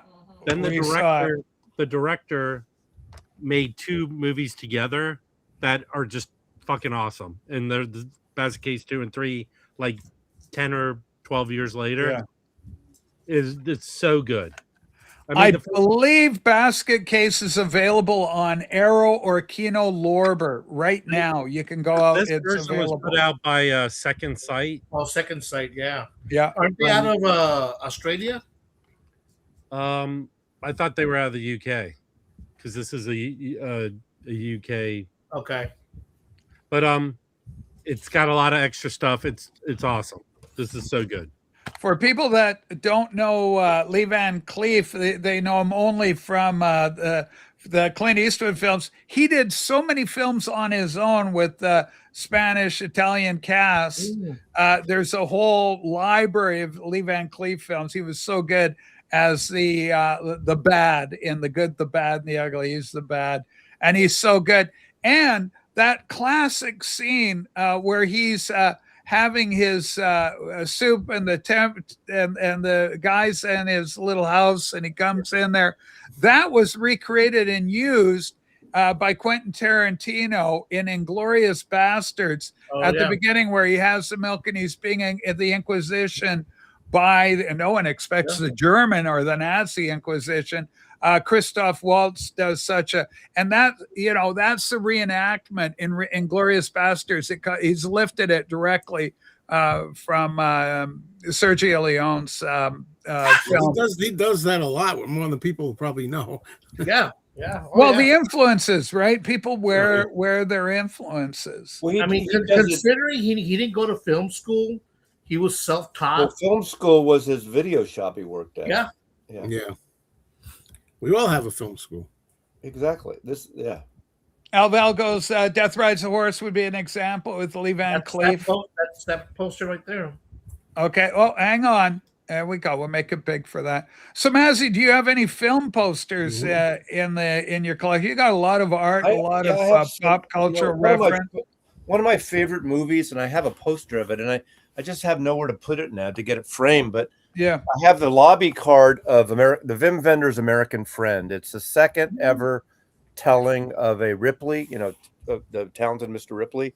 This is Ripley's Game. There was a French film called Purple Noon in 1960 Yes. with Alain Delon. The first telling of Ripley, Patricia Highsmith, who wrote Strangers on a Train that Hitchcock did. But I have a poster. I love this movie. Bruno Ganz. Remember We've when all those- seen that. Remember all the those American Hitler Friend? memes And were I'm going not on sure. YouTube where the Hitler in the bunker, and people were changing the storyline, the subtitles. Where Bruno Ganz is in that, and Wings of Desire, the Wim Wenders film. I have a great poster of that, but I have no place to put it, so I never got it framed. Yeah, I got a lot of posters too. I don't have a place. Alain Delon is one underrated. I think more people should know about him. Yeah. Okay, is he the guy that's in the bunker where he plays Hitler? No, that's Bruno Ganz. You have Alain the help Delon is poster. French, a good-looking, he's a French hunk, 60s. Okay. Cutie. The Samurai. Matt's has the help poster. I have Well, tons of I've posters. traded it. Sale. Oh sort of. no, you traded the help poster? Kimbo's getting it. Oh my Well, that's God. nice. No, it's nice that Kimbo It's a got And three you, it. and you sheeter. call It's a yourself, you three-sheeter. call yourself a Beatles fan? It's a And you traded three-sheeter the from help poster? 1965. I'm 71 Oh, years old. yeah. It's been Don't hurt Massey. it's We've been almost in lost. storage for 40 years or 35 sheet? years. Holy Oh shit. my God. Hey, it's good money. I'm getting good money for it. No, Good- Joe, how many posters no, do you have? You say crazy. you got a lot that aren't even framed. How many? Yeah, I got you got? a good amount of movie posters. They're in a closet. I mean, I just don't have the room. I Yeah. have some of them, like you can't see it now, but like the Beneath the Planet of the Apes insert. I have some of them framed too, but not all of them. That's Yeah. Alan Delon. Okay, you know what, Mass? In answer to the guy who said, "Do you have the Criterion box set that included Easy Rider?" It's about Yes. 5 easy. Yes. I just went to look for it. Yes, I do, but I can't find the fucking thing. Do you know what film he's in, Mazzy? I think he might be in the film. I just ordered the Blu-ray of it. Is Paris Burning? So Could it's be. got Yeah. French cast He in was a it. big- Gore Vidal did the He screenplay was in with some it. American films, but And big Maurice, French actor. I believe, yeah, Maurice Jarre did the music, and it is an absolute masterpiece of film. It has there's one weak scene in the whole thing, but other than that, the rest of it is glorious, and I'm so happy. It's a black and white film, but can I happy res- to get in can I Blu-ray. respond to It's not Chuck T? available in 4K right I want now. to respond to Chuck T. I don't care how straight you are. This is one good fucking Okay, looking hold on, guy. Chuck. Massey's the farthest thing from being a Yeah, gay I'm man. totally hetero, but that was But one if good he looking. was in a war Rachel. situation, Not a good looking and Rachel, boy, his man. natural urges got Mazzy, away, he hold would that have picture to up. consummate. Hold that picture up again. Okay, Maz, hold the picture. Here we This go. is what he's saying to Mazzy. Okay. Can I have this dance, Mazzy? All right, I love He that. probably makes a good espresso. Holy I don't know if I can get over Maz selling his help. You know, he poster. just That's he just that's died. changed my like, opinion of he Maz died 2 altogether. years ago. How could Maz do that? Alain Delon, and he passed away in 2024. I do believe he's in Is Paris Burning? All about Hitler's madcap idea to destroy Paris if it should fall to the Allies. And it's a story of the French resistance. Why does that sound familiar? Because it's so good. And it's got the Americans and Maurice Jarre did a soundtrack for the Americans, for the Germans, and for the French. And Wow, so the that's good. French is swirling, beautiful. Maurice Jarre, he's not that good. like a He wall. has I love it here. He has at least 4 children. At least 4 kids, boys and girls. At least. Rachel, Gorgeous, too. how would you relate that actor Mazzy just showed to your sweetheart, NJ? Handshake. They are very similar because they are from the same strain of European. Blonde, blue-eyed, and just absolutely gorgeous. Handshake grew up to become Heino. A lot of people don't know that. He made 88 films. Wow. Yes. Mama. But that's if you're that popular, you've been around long enough, you're going to be able to draw that in. Mazzy, So, have you ever Mazzy- seen oh, the go ahead, Alan Eddie. Delon- Have you I'm ever sorry? seen Mazzy? Have you ever seen the Zorro version, but with Alan Delon as Zorro? No. Yeah, it's 1975, I believe. Is Check it that out. who Zorro was? Well, Zorro. is it in That was English the one or movie is I it remember. French? It's in English. It's in English. Well, then Yeah. maybe I have. I don't remember. Guy Williams from Lost in Space, who was the He Zorro did for it, but there was a Disney. 70s one. What wasn't Frank Langella Zorro? Girl on a motorcycle. George Yeah, but he was Kennedy. the gay blade. George Kennedy Yeah, that was played the gay blade. George Hamilton. Zorro, Yeah, the gay blade. Alan Delon was partners with Romy Schneider for a few years. The Yeah, actress. Romy Schneider. I believe she is also in Is Paris Burning. The See, when Monterey Pop. when you're French, you fuck everyone. That's just Yeah. the nature What? of being French. Maz, whoa, this is, well, be What? careful. I can't say that on this. Okay. The sorry. Monterey Pop Criterion. Anybody got Monterey Pop in their Yeah. collection? Monterey I got Pop. it. Yes. I'll yes. just get it. Monterey Pop. Rachel, Yeah. Rachel, how come there was no talk of any of the Ralph Banshee movies here? Ralph, actually, Cool World was his. Was one Well, of his. that was a Fred crappy one, Spicant. Wizards. American Pop? Oh yeah. Wizards? Heavy Metal was Heavy Metal No, his. that wasn't him. That wasn't it. Yeah, that's the one. There All it the is. Collaboration Honorary of a lot Bob. of artists. Naz has it. All right. I have there that, you go. Beautiful collection. Oh, there's another. Yeah, there's another. And Criterion got a hold of The Last Waltz, a concert that Mazzy actually attended in real life. He was there. And that Criterion, actually, you can buy The Last Waltz Criterion. I have a lovely Blu-ray copy that Mazzy gifted me, and I'm happy to have it. It's a great concert film, one of the very best. Yeah, Bob Dylan, Penny, what's the Pennywise? Pennymaker? Yeah, Penny, that's got a flicker book inside, hasn't it? Now? Pennebacker. Yeah, I was Pennebacker. wondering why is that Pennebacker. so thick? D.A. Pennebacker. yeah. Yeah, it's got a That flicker is book a inside. great It's movie. a DVD. Sorry, guys. It's Yeah, such a, yeah, it but doesn't Maz, matter. yeah, but You don't need that on yeah, anything yeah, else. no, no, no, Just yeah, but Maz makes my point that sometimes DVDs had better production values in terms Or, of material. you know, Because inside Maz's book, you'll find a flicker book of the famous Bob Dylan video. Can you show that, Maz, the flicker book inside of that, or is it too small to be able to show on I could screen? look. You know, so I can't remember if it was on Joe Mayo's live stream or one of the streams about the McCartney, the new McCartney documentary. Some people are upset because some of the original footage is grainy, and to me, I actually like that because it's video of a time. And instead of trying to make it pure like Get Back, Get Back is different because it's all 8 hours or 9 hours. So I think that's different.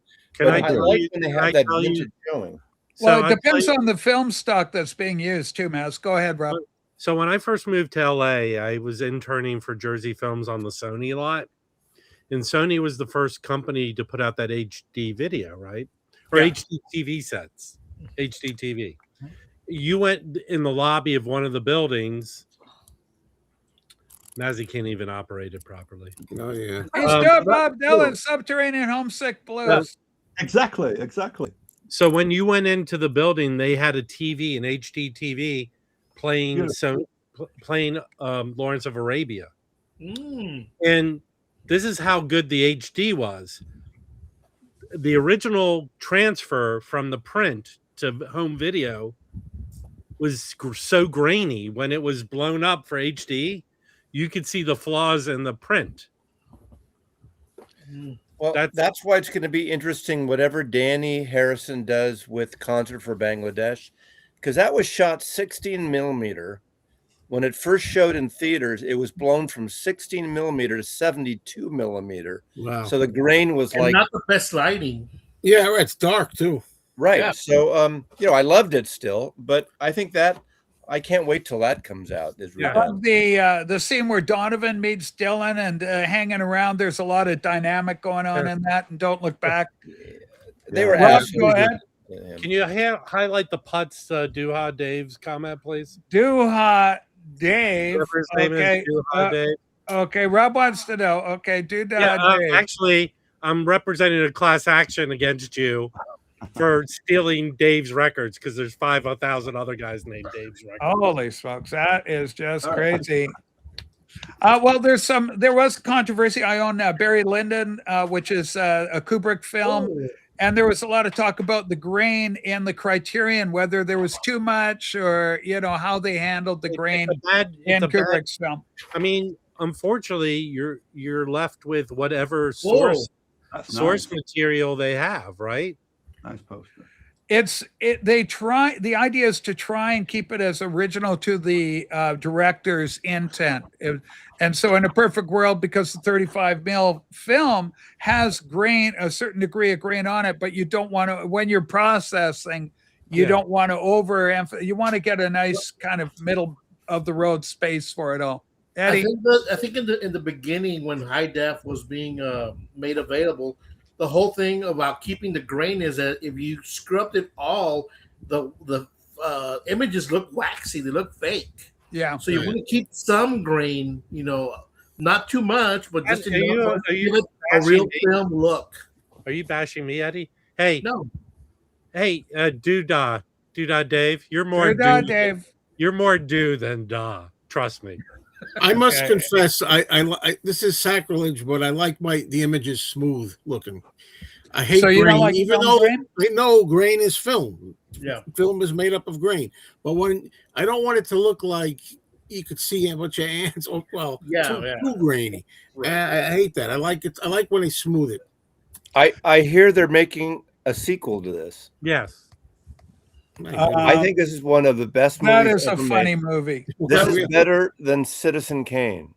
What I Joe, like about it, I wouldn't go that far, but I will say this: that as a really funny. female-centric film, people say that women can't be funny. That's proof that It's they can really be. funny. It's very great. funny, and also Bridesmaids was very, very Oh, funny. Bridesmaids That was was a great. good, Yeah. funny film. Yeah, now And the where you scenes- have the scenes female with what's her name, protagonists. Lucky. Did you I'm see still Bridesmaids, reeling. Joe? I'm still reeling that Mazza sold his help poster. I don't think I can get over that. I Cheers just my remember beer her mouth having diarrhea. completely. McCarthy'd sitting on a sink or something. Like, get the hell out of here with her. Have a little self-respect. You know? Barry Lyndon, underrated. Yeah, in terms of the Kubrick stable of films. That's my least favorite Kubrick film, Yeah. Barry Lyndon. I think Ryan O'Neal is miscast big time. I like you know what I like about it? I like the cinematography and the film. The story's okay. You know, they developed a lens that would shoot literally with candlelight in some of the Yes, scenes. correct. Lit entirely by candlelight. Yeah. Yeah, and that's all intentional. Ryan O'Neal in the main role, possibly correct. You know. I agree. it's his I worst film. invented Post-its. I agree. I agree with Maz that it's his worst film, but the worst film of Kubrick is the best film. Yeah, of, I see every that. other director. Yeah, I like Killers. Hey, Rachel, I'm gonna bail. I'm gonna bail. Was it Killer's All right, Kiss Rob. or Killers? Rob, Cheers, thanks. Rob. I gotta feel myself. Everybody, Robert- we got to Robert say goodbye to McGlasgow. Wax. Rob, Rob. thanks for coming in. Cheers. Always better with you here, man. Thanks, Rob. I'm mainly leaving because Mazzy's made me sick to my He's hurt his feelings for the final time. All right, well, that'll leave room for another one of the children to come up and be on the TV show with us all, as we're talking about films today, largely concerned with the Criterion that I've been collecting lately, and I just got another one in. A lot of these are rock and roll biopics, this sort of thing. One of the best rock and roll biopics or biopics, however you like, is Sid and Nancy. This is on your Criterion. This is Gary Oldham, of course, a fantastic English actor playing Sid Vicious. 1986. I just, again, with the Criterion, everyone's got a date right on it. Yeah. And this is just a wonderful, I mean, It's dark. you can understand why it goes a little sideways with Nancy sponging, just driving, Sid, great, Sid, you know, oh my God, it's like in a bunker going out. 4D may know this writer, but aside from Laurence Olivier, I think this is the best interpreter on cinema of Bill Shakespeare, and that is Bill Shakespeare. And that's Kenneth Branagh. His version of Henry V, and Hamlet, especially Hamlet. I think it's beautiful. You don't like it. That's because you're British. No, I like them both. I love these films. I don't like Kenneth Branagh because he acts with his ego every time. That's why I don't Totally. like him. I think the biggest mistake he did was directing Frankenstein. I was just going to say. Yeah, that was terrible. movie. Shirt off and all that. That was bad. But So I love these two movies. If you're looking, I at like Hamlet, them both it's too. got to be Laurence Olivier all the Question time. for 4D man. Do you have a region-free player, 4D Yeah. man? Or okay, Yes. yeah, that's Henry that's V, Laurence that's Olivier. Happy now, 4D. There you go. Nice one, Henry Mazzy. V, Laurence Olivier's version. You know what? The thing with Shakespeare for me, being a 21st century ma'am, is it takes me 10 minutes and any time I watch a Shakespeare to get into the rhythm of the language. The first 10 Yes. minutes, it's like, Yes. what are you saying? And then Yeah. 10 minutes in, I'm like, okay, now I got it. Now it's starting to be Well, 10 minutes- remembered. 10 minutes is So pretty I good. start That's diving with it. pretty good. 10 minutes. That's 10 Maybe the minutes is best pretty movie good. of this century. And you know what? I love Henry V. And one of the Once upon a greatest. time, I want to tell you, one of the greatest events that I experienced in England is when you go into Westminster Abbey, you have no idea what you're in for.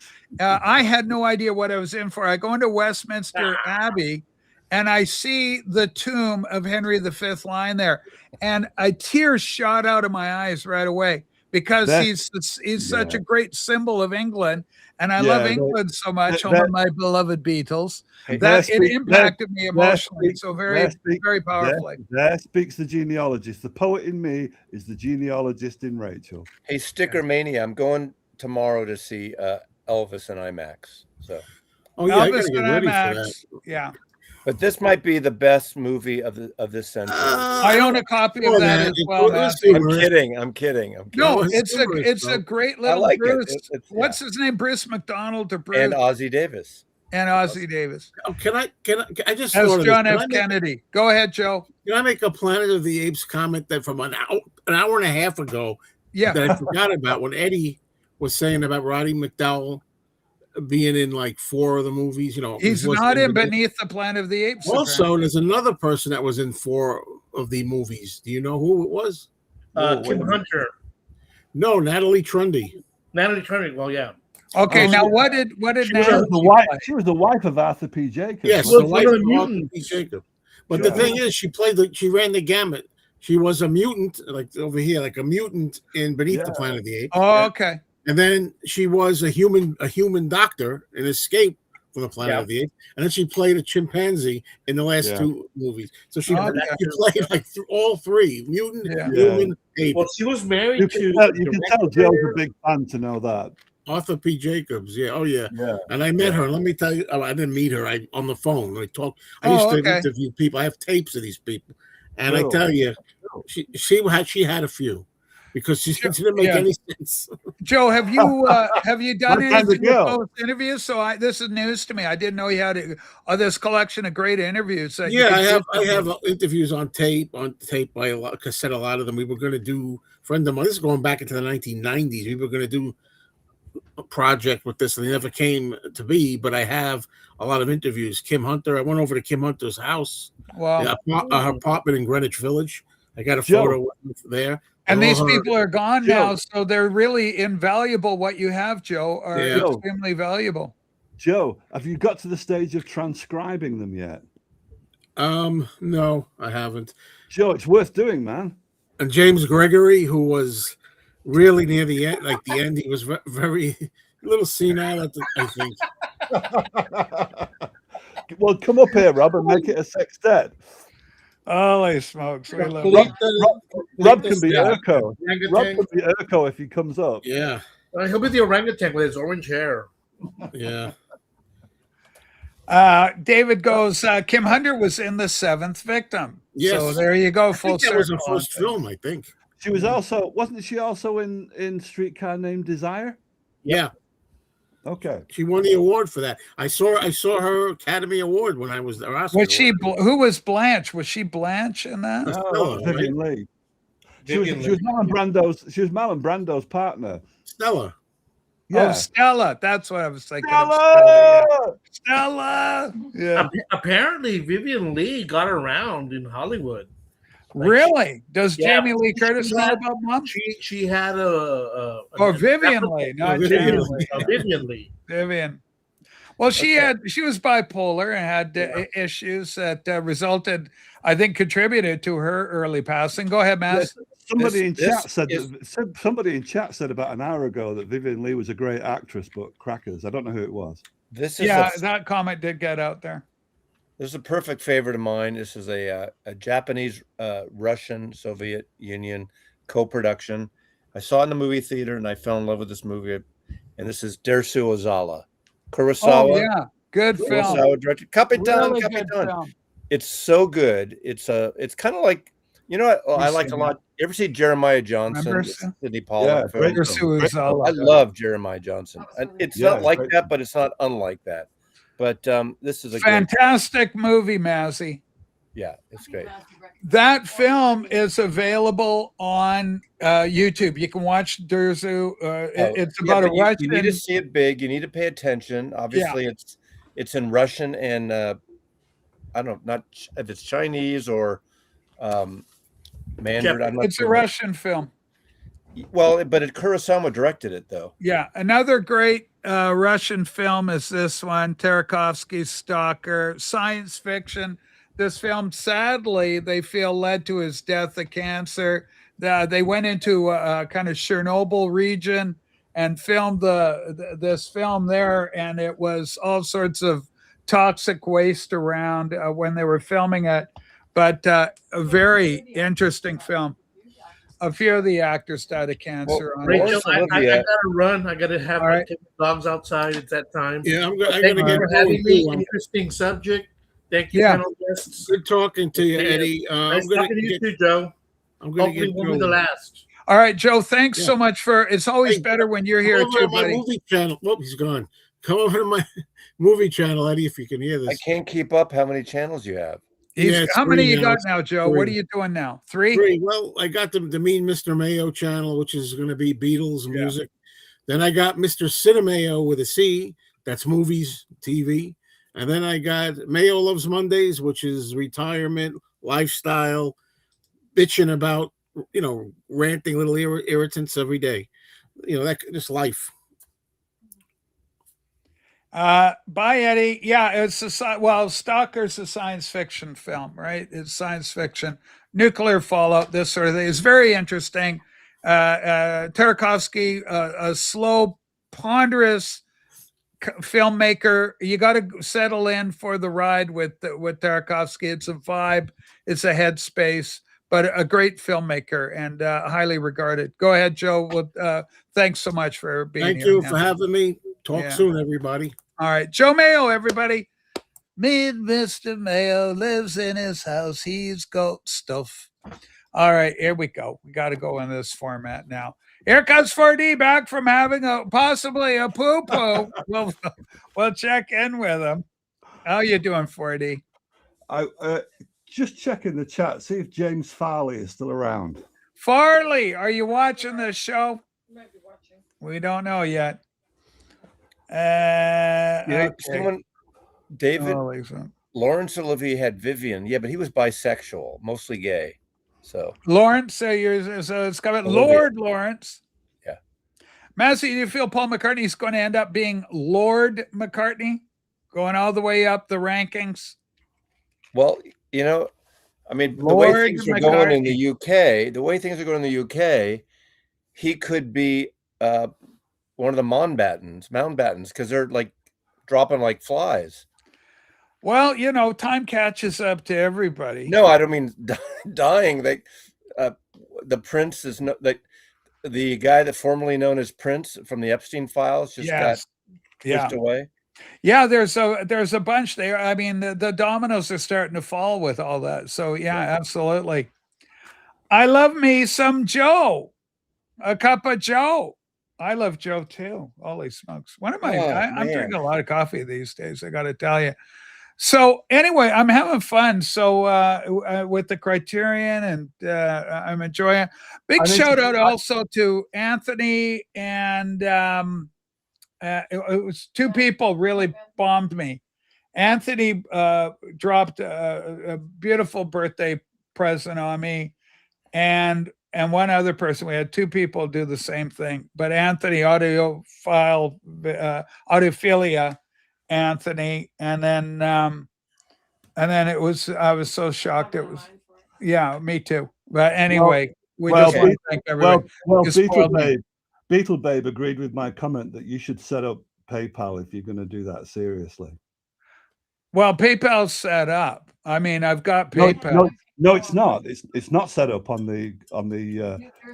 There is no option on YouTube for it. I can just. No option in Buy Me a Coffee. There's no option in Buy Me a Coffee. What I can That's do. what I'm saying.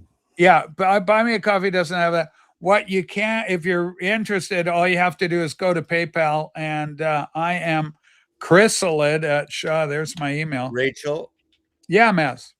I'm showing you this because Gabby requested. She didn't request it. She's cool. She's a great artist. All She right. gifted me. Now, I don't know if you notice here. It's just so weird. I have this Dylan. I showed this a couple of years ago. That's No cool. guy who creates these things of words. He uses words and lyrics or quotes from someone. Gabby gave me my second ever fan art. All right. And I did show it in my live stream, but no one here watches my live stream, so that's fine. That's fair. I We do, showed it- but I don't like to talk about it. It's okay. It's okay. But Gabby sent me this thing totally out of the blue. I'm still discovering it because all these quotes and people. Is Rachel on here, Gabby? I don't even know. But look at what she gifted me. Seriously. All right. This is a photo of it. It's a she gave me a color scan of her original colored pencil All right, creation. fan art. Oh, it's very good. Yeah, it's very good. I mean, Beatles, England, Humming Guru, Rolling Humming Guru's in there, Stones. Seattle. There is Kimbo. There's Oh, I love Wet it. Leg. There is Coffee Dave, Coffee Julie, The Archivist, Jefferson Airplane, That was Dada, wonderful. Seven Horse. Gabby, you got Shut some the skill, fuck up, girl. dude. Car crash and you lost your hair. I love the style. It's all Can you pop show art. me the Coffee Julie lettering? Let me find it. Oh my God. Nick Coffee Cave, Julie. Randy Newman, Poetry on Plastic is under Jim's Record Collector News, the Coleman Collection, Whack-A-Mole. Is Rachel on here, Gabby? I should be. I'm central to your existence. Well, I didn't make it. So look at No, that. I know, but I'm central to your existence. You're But that related. is beautiful. San Francisco, the Watercolor Beatles, and- England, John okay. Coltrane. Mazzy's Music, Vinyl I love it. Junkie, Memories of a Vinyl Junkie, Lakeside Chat, Joseph, that's my son, Blue Note Records, Warren Zevon. Here's Coffee Julie. There you go. Let's have a look. Oh, wow. I made it to the first thing you made for Mazzy. I'm in the first edition, Mazzy. Rob the Wax. Thank you, Gabby. Harry's Music Music Room. Room. Yeah. Gone but not forgotten. Wankers. Holy Sex smokes. Pistols. Martinis, The Archivist, I already said. Richard Avedon. Wow. Riga. That's really good. I mean, that's pretty wonderful. I mean, like it. Yeah. When I That's get cool. stuff like I don't get stuff like this very often. I'm kind of embarrassed, actually, but I really appreciate it. But let me tease 4D here for a second. Let me find if I can find something here. That's very sweet of you, Gabby. Totally. I gotta find Well, this. it's nice. People love you, Mass. It's not just Mazzy loves you. Well, It's people love me or you people back. hate me. I mean, that's okay. That's I think okay, 5 people hate you, Yeah, and that's true. and 47,000 love you. So there you go. yeah. I know I'm looking here, but here's a picture. I hate to show Paula that this is my son with possibly the future president of America, maybe not. Oh, It's no. Joseph and Gavin. Oh, isn't that cool? Yeah, That's about 10 years ago, yeah. 12 years ago, because Yeah, he was our wow. mayor. He was the mayor in San Francisco. God damn it. Where is it? Keep talking while I'm doing this. Well, All right, I need to know on martini counts. I need to know whether Maz is going to do another martini, because in that case, I'll open this bottle. Oh no, if he- I'm still on I'm not drinking martinis tonight. And when I drink a martini, I only drink one. This is a whiskey and ginger beer. So are you going to have another one after that? Because I No, don't know. but whether to this is enough. This is enough for one night. open- I 40. won't open this. Go then. in, have another bloody drink. Go have We one. got 40 Okay. minutes. No, Okay, no, we it's got not- 40 no. There you minutes. go. There you go. Coffee Julie, here she Ah, is. beautiful. She's beautiful. I'd love to see her in a cat suit, Maz. Can you arrange that? God damn. Good Lord. You're retarded. She is beautiful. But we're Yeah, like of course she is. brother, sister. We're buddies. Yeah, I wouldn't mind that kind of sister. Does it have the Hoffman Forum? It does have the Hoffman because Forum. that's another thing. It Mazzy's does have the Hoffman Forum. Yeah, Mazzy's Hoffman. Did we find out whether James Fowley is still in the chat or not? We haven't heard from him. He may have moved on. Ladies and gentlemen, we got room on the camera if you want to come up beautiful. and hang out with us. Talk Yeah, pretty some good for films. someone who's not my girlfriend, right? Yeah, right. We hang out a lot. I mean, we're buddies. Ladies and gentlemen, if you want to come up, talk some film, you're more than welcome to. 4D, have you seen the film The Servant starring Dirk Bogarde? Yes, of course. Yeah, it's a great film. You know, speaking about Dirk Bogart, I remember I went to a theater, whatever it came out, whatever year it was, probably the 80s. And I remember seeing the kinkiest film that I didn't love, but I get it. The Night Porter with Charlotte yes. Rampling. I've Yeah. seen that. Yeah. I remember like not loving it, but I appreciate it. Does that mean, is that Yeah. weird? I agree, Maz. Yeah. You know, it's like sadomasochistic Nazi. Yeah. Yeah. Yeah. We saw that way back, like The in Night the Porter. late You- 70s, early you- 80s. You know, Maz, there's an interview that Russell Harty did with Dirk Bogart, because he was one of the military officers that went into one of the German prison camps and liberated it. And he very rarely talked about it, but Russell Harty managed to put him on the spot, and he was in tears disclosing what he saw. Yeah. Like Oh, it scarred him for life. I'm sure I can't even imagine, you know. Yeah. That's yeah. why, you know, okay, never mind. It's not the place to, but we can't Yeah, the thing yeah. never forget. Of is someone- course.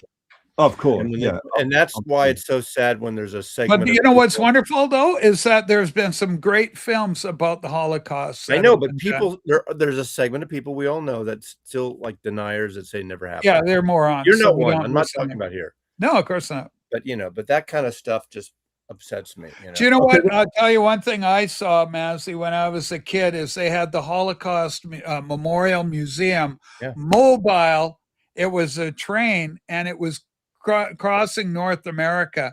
I remember a kid going on there, and I remember looking at a bar of soap made out of human fat. Yeah, it's like the Criterion. And it was stamped with the Nazi cross in Yeah, the thing. no, It was horrific. I mean, I went And when I then- went. And in anybody who ever 1970 watched the World at War documentary with the bulldozer and the bodies, those Well, the human that's bodies Alan. on that's all you need to see. That's Night and Fog, Alan Rene film. Night and Fog. Every Sunday school, when I was the Jewish Sunday school, they showed us Night and Fog, and it's one of those films, about an hour film, that it's just I couldn't look at all of it. It was that intense. When I went to Israel in 1970 with my confirmation class in I think it's in Tel Aviv, we went to the Holocaust Memorial there. I mean, it's just atrocious. So I don't want to go in that direction. It's tonight. genocide. Yeah. But it's great that there are like Schindler's List, a popular film, you know, that got a lot of eyes on. And then the big one, I don't own a copy of, but it's also on Criterion. I believe it's called Shoah, which is like okay. There's Shoah and there's Shoah. Yeah, I can't watch an It's 8 like hour. what? It's an like 8-hour 27 documentary on the hours, or it's longer Remember, than that. You know, Annie Hall. In Annie Hall, right? They're in line for like an 8-hour. Yeah. Not that what? It's not Shoah. It's the other one. I'm blanking too, Maz. But Hey, I know. Siri, what is the 8-hour documentary on the Holocaust in Annie Hall?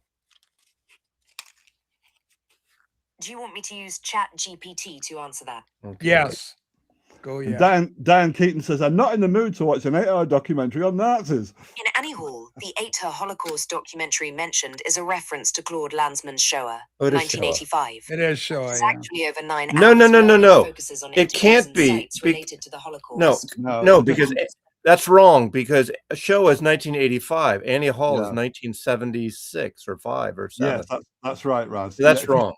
Yeah, So you're right. Chat So GPT is tell the wrong. AI it's wrong. It'll double down Sorrow on and the think. Pity. That's it, Bill Codville. Sorrow on the Pity. Okay, Thank sorrow you. on the That's pity. Here right, we go. yeah. Bill Codville. See, Thank you, Bill. You can't trust the fucking internet. It's a running gag in Annie Hall. It is.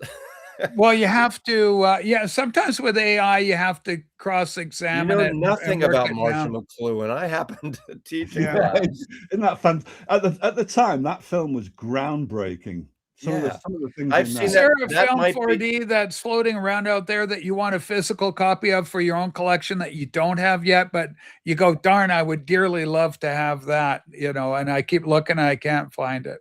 Well, Spring Hill Jim mentioned Sebastian a few episodes ago because it's never been put out. It's certainly never been put out on Blu-ray. So I only have a pirate copy, an online downloaded, and not in the right anamorphic format. So Sebastian with Dirk Bogart, 1968 would be one, and also with a great soundtrack by Jerry Goldsmith. It is Sorrow and the Pity, correct? Yeah, we Sorrow got- and the Pity.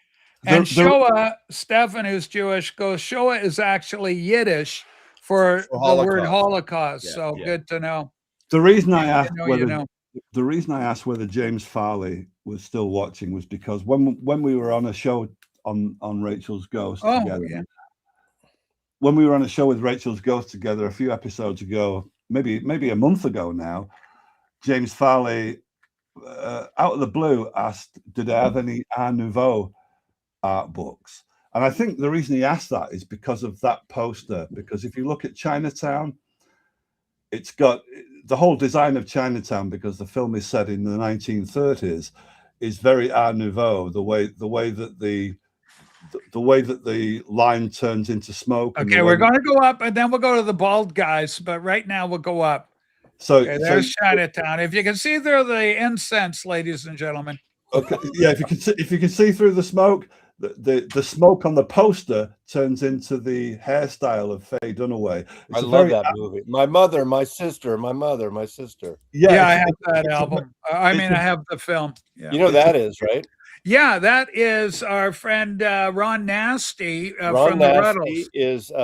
is God, what's his name? The late great Neil Innes. Neil Innes. The Neil late great Innes. Neil Innes. Yeah, That's about 12 years ago in New York City. Beautiful, yeah. beautiful. I am bald, by the way. Oh, so to bring it back to James Farley, I think that's the reason why he asked, "Did I have any Art Nouveau art books?" And I said, "Well, I've got a lot of machine age books." And he's asked me a couple of times since then to show them, but every time I've come up, we've gone on to different tangents. But I've put a few books aside to show what the machine age art prints looked like in the 1920s and 30s. So in order for me to be able to put these books away, it would be nice if I could show some of the prints, so then I could be. This is Betsy and I.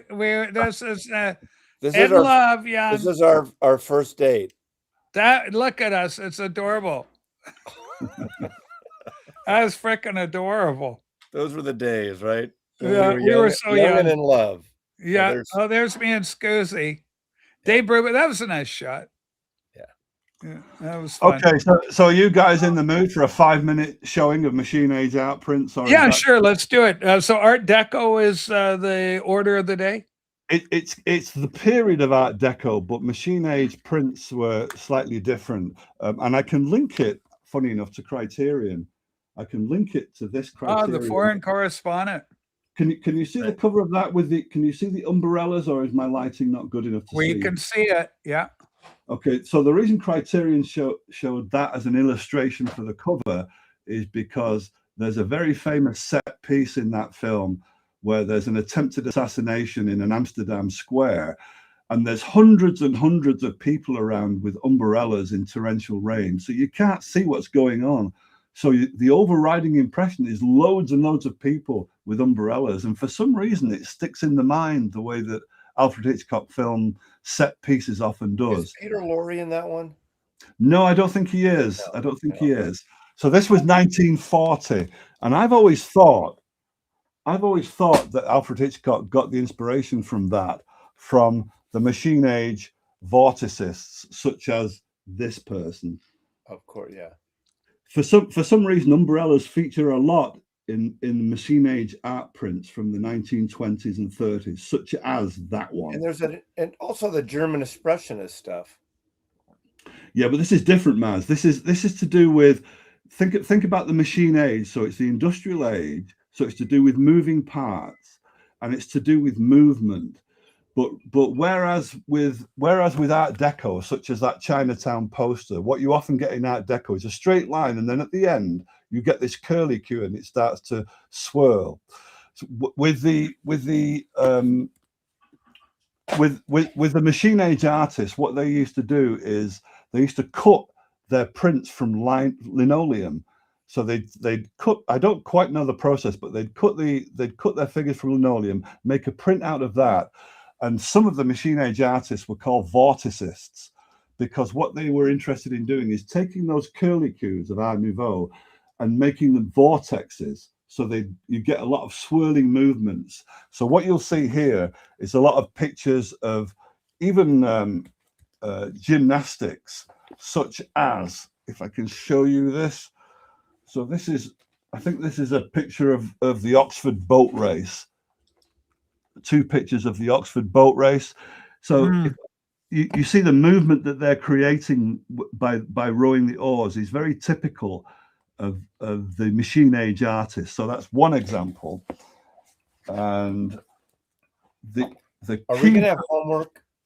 There will be a quiz at the end of this mess. The key person, the key artist was called Cyril Power, and he did some wonderful stuff. So you get the London Tube station. So you see the curls of the tunnel and the station. Those curly movements. What year is that print? I could look, but approximately late 20s to late 30s. Yeah, ballpark it is fine. And that's in a bus. Look at that. That's one of my favorites. Look at that. Yeah, I love it. Hey, Rachel, how come nobody in Canada or America, no babies, have ever in the history of North America been named Cyril? Cyril. Well, Cyril is, it's a Latin name, isn't it? Cyril, Latin, Greek. I don't know, but I've never known anyone who's Cyril not was British, a classic, who's not British by the name of Cyril. writer. Yeah, Cyril's a classic writer, I think. Those are passengers riding the London Underground all in a row with their newspapers. Isn't that something? And today, of course, it would be replaced with smartphones. Yes. I just love the pointedness of the hats and the pointedness of the newspapers. And it reminds me of art that you would see in the New Yorker. That kind of art style. The New Yorker would, use that kind of art style. And that's a lithograph of a biplane. So bear in mind the period. Yeah. Let me just find those planes go for men or women. 40, what is the name of the artist from the Machine Age? Bill wants to know. The book I'm just showing you are all prints from a fellow called Cyril Power, and he's acknowledged as the chief illustrator of the Machine Age. And Cyril Power. So if you think about the movement of windmills, that circular vorticist movement of windmills. And I even wonder whether Alfred Hitchcock did a film, I think it was called Saboteur, where it's filmed in Holland, and the windmill, you can tell that the windmill is operated by some secret agent, because the windmill is rotating the wrong way. And I wonder whether he got his imagery from the Machine Age from that, as well as the umbrella one that I showed you. And here's one for Michael Poetry on Plastic. Okay, well, we'll do 40 and Metropolis, of course, so famous. So that's an entire orchestra. Yeah, conductor over the piano. Yeah. But you can see the dynamic movement is revolving around the conductor, because obviously they're all paying attention to him. Yeah, so he's creating the vortex. So there's even an implicit vortex there. Yeah. Okay. Yeah, Cyril Power. That's it, Bill. And here's Metropolis, Fritz Lang film. Wasn't there a version with Queen doing the soundtrack? I think it was Yes. Yes did one. Was it Yes? The rock band Yes. This had the original 1927 orchestral score. Yeah, very good film. About industrialization, dehumanization. You're a number. That's a detail from an umbrella sketch. So if you pair that with Alfred Hitchcock's scene that I showed you, yes, there's a definite overlap there. Well, it's culture reflecting back on itself, and of course, there's that within the rock and roll medium, pop artists, and then they're hanging around with Andy Warhol and the like. So Salvador Dali. I don't know whether you can pick up much of that. Light and shadow. There's a scene in Vertigo where you're looking all the way down a drop in a bell tower, and it looks very similar to that. Chiaroscuro. Yeah, chiaroscuro lighting. Yeah. And Bill this one, goes cool. I'll check it out. 40, you're influencing Bill, which is a good thing.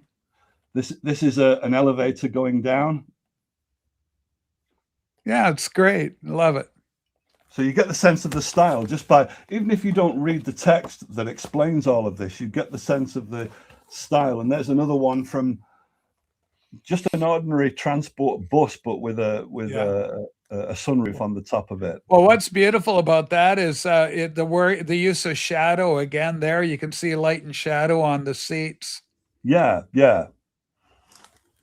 So it almost looks like it's taken at around 3 o'clock in the afternoon. Good night, Gabby. The last Gabby, we love you. Have a great sleep tonight. Thanks so much for watching the program today. Today's topic, we thought we'd just talk about Criterion and some of the other studios, like Shout was mentioned, Kino Lorber, and Arrow as well. Arrow does a lot of great movies. Here's a trivia. What 70s rock and roll band, British band, had a frame from Metropolis on their album cover? If I was to guess, Emerson, Lake and Palmer with Geiger. You would be wrong. Okay, so it's not ELP. They Geiger did a lot of their artwork. Somebody in the gallery will know this. I have a copy downstairs. I'm not running downstairs. Okay, 70s English, would it be Eye in the Sky guy? No, not Alan Parsons. Alan Parsons, who I'm thinking of. Somebody else using Metropolis as part of their back on the cover of their album. For the peanut gallery. Come on, expert. Up. Don't use AI and cheat. You guys usually get this shit fast. Yeah, I know. There we go. Bebop Deluxe. Thank you, okay, Frank. Bebop Deluxe did it. Which album? I only have one Bebop Deluxe. What is it called? I just blanked out the name. I got the one with the skull on it, like it's the black guitar. and white cover. It's Bebop. It's something of the future age or silent age, or what's it called? What's the name of the Bebop Deluxe album? Something of the silent age. Is that right? Yeah, I just got the one with like it's a skull guitar. And it was in the 70s. There was 2 LPs in there. It was white vinyl. Oh, okay, nice. A novel at the time to have white vinyl. Okay, the last artist I want to show in the machine age is this lady called Gail Broadholt, because she's an artist working today in London, but she's reviving the lino cuts of the machine age from the 1930s. So you get a similar style with a similar limited color palette, such as that. The person coming up from the London Underground with an umbrella. So you get things like that, and you get things like the London Underground itself with those curving movements. She's definitely mindful of the heritage of the lino cuts, which were a particular British tradition. So you get that, somebody waiting for a train in the London Underground. Sure, familiar to anybody who's been in the London Underground. Yeah, it looks like a late night scene since there's only one person waiting. And let's see if I can show you maybe one more. Okay, this is a double spread, so I don't know if this is going to be possible to show. There you go. Yeah. So her name is Gail Broadholt, and she has her own website, and she operates out of London, and she's keeping the machine age cut tradition around. There you go. Let's see if you can get that.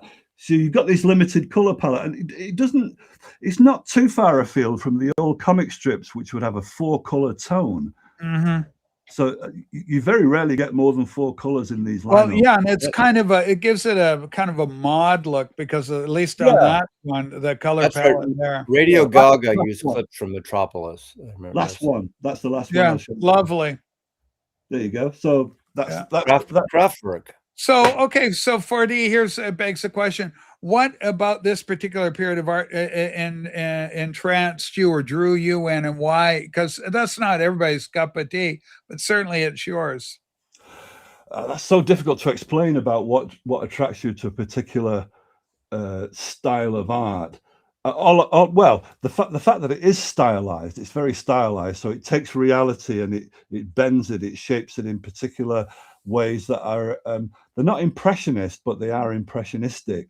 So I like that because I like the idea of going beyond your common sense perception of reality, because Yeah. since reality is bigger than we usually surmise, which came out when we were discussing astronomy, and you were talking about your telescope, and somebody in chat who'd also bought a telescope, and you were comparing Yeah, our notes. friend Barry has got a Right. nice one. Right, and that drifted off into a discussion about 2001: A Space Odyssey, and the whole point was Yeah.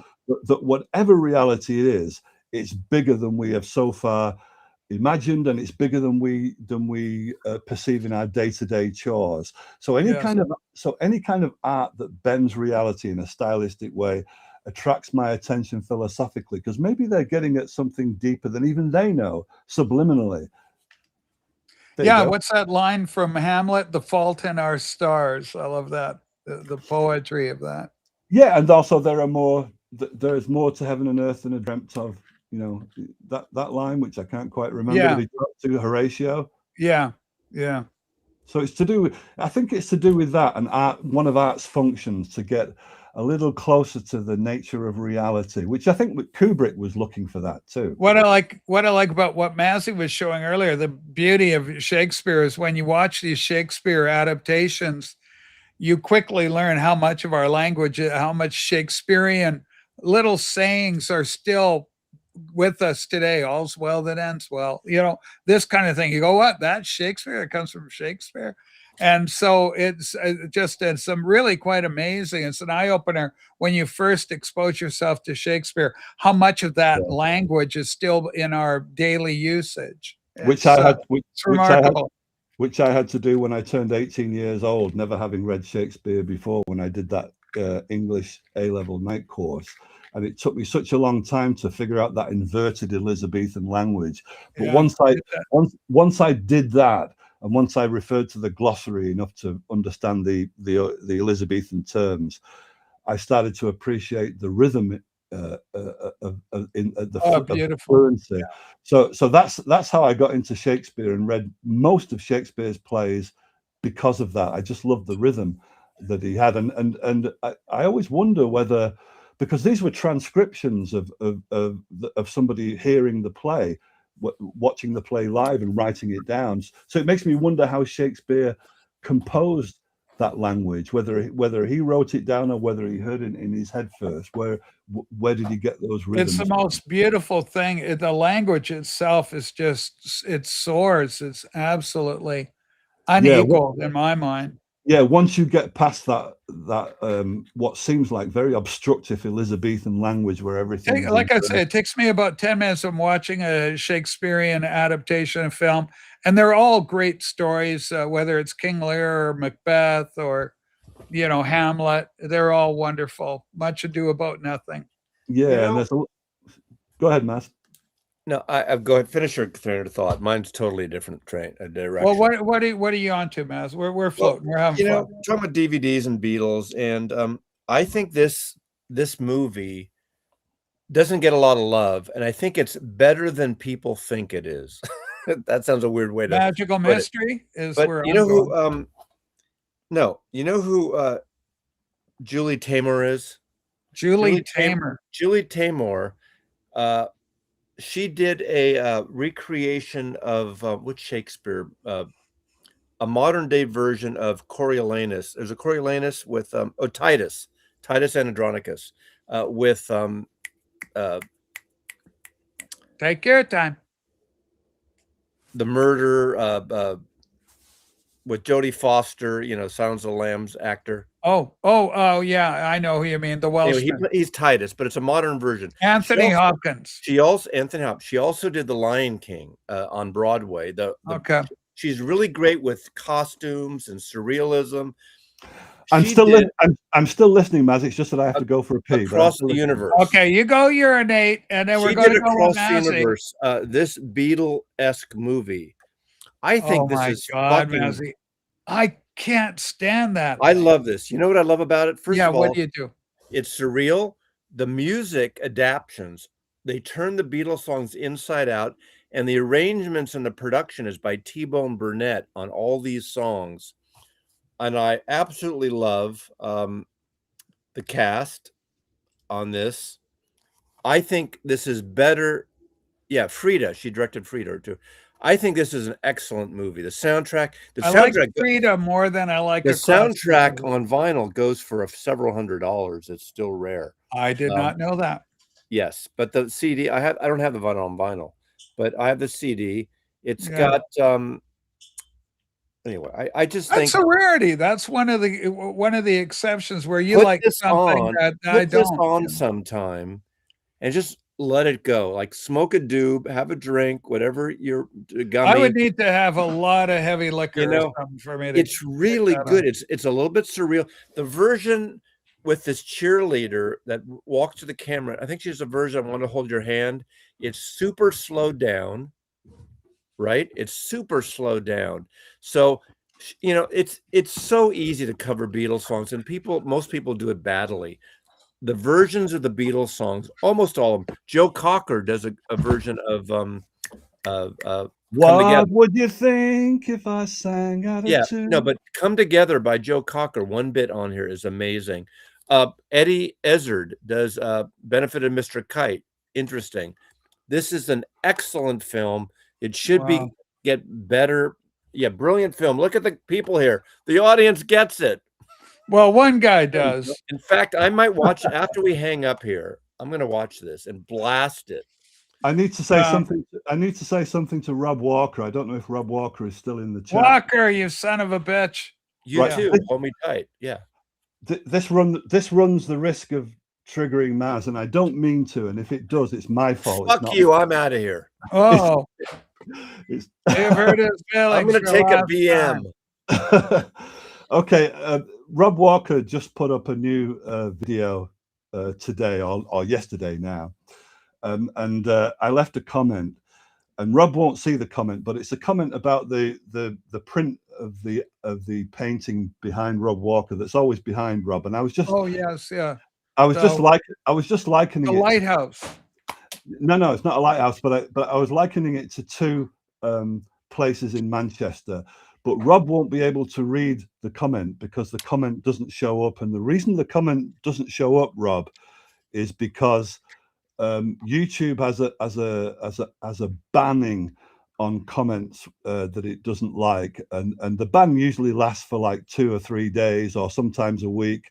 And I left supportive, and these were not antagonistic, but I left supportive comments on Tommy Robinson's page because he's visiting America at the moment. So I just left supportive comments on Tommy Robinson's page, and right after that, I noticed that all my comments after that were not showing up. Well, And that's I and that- cannot comment.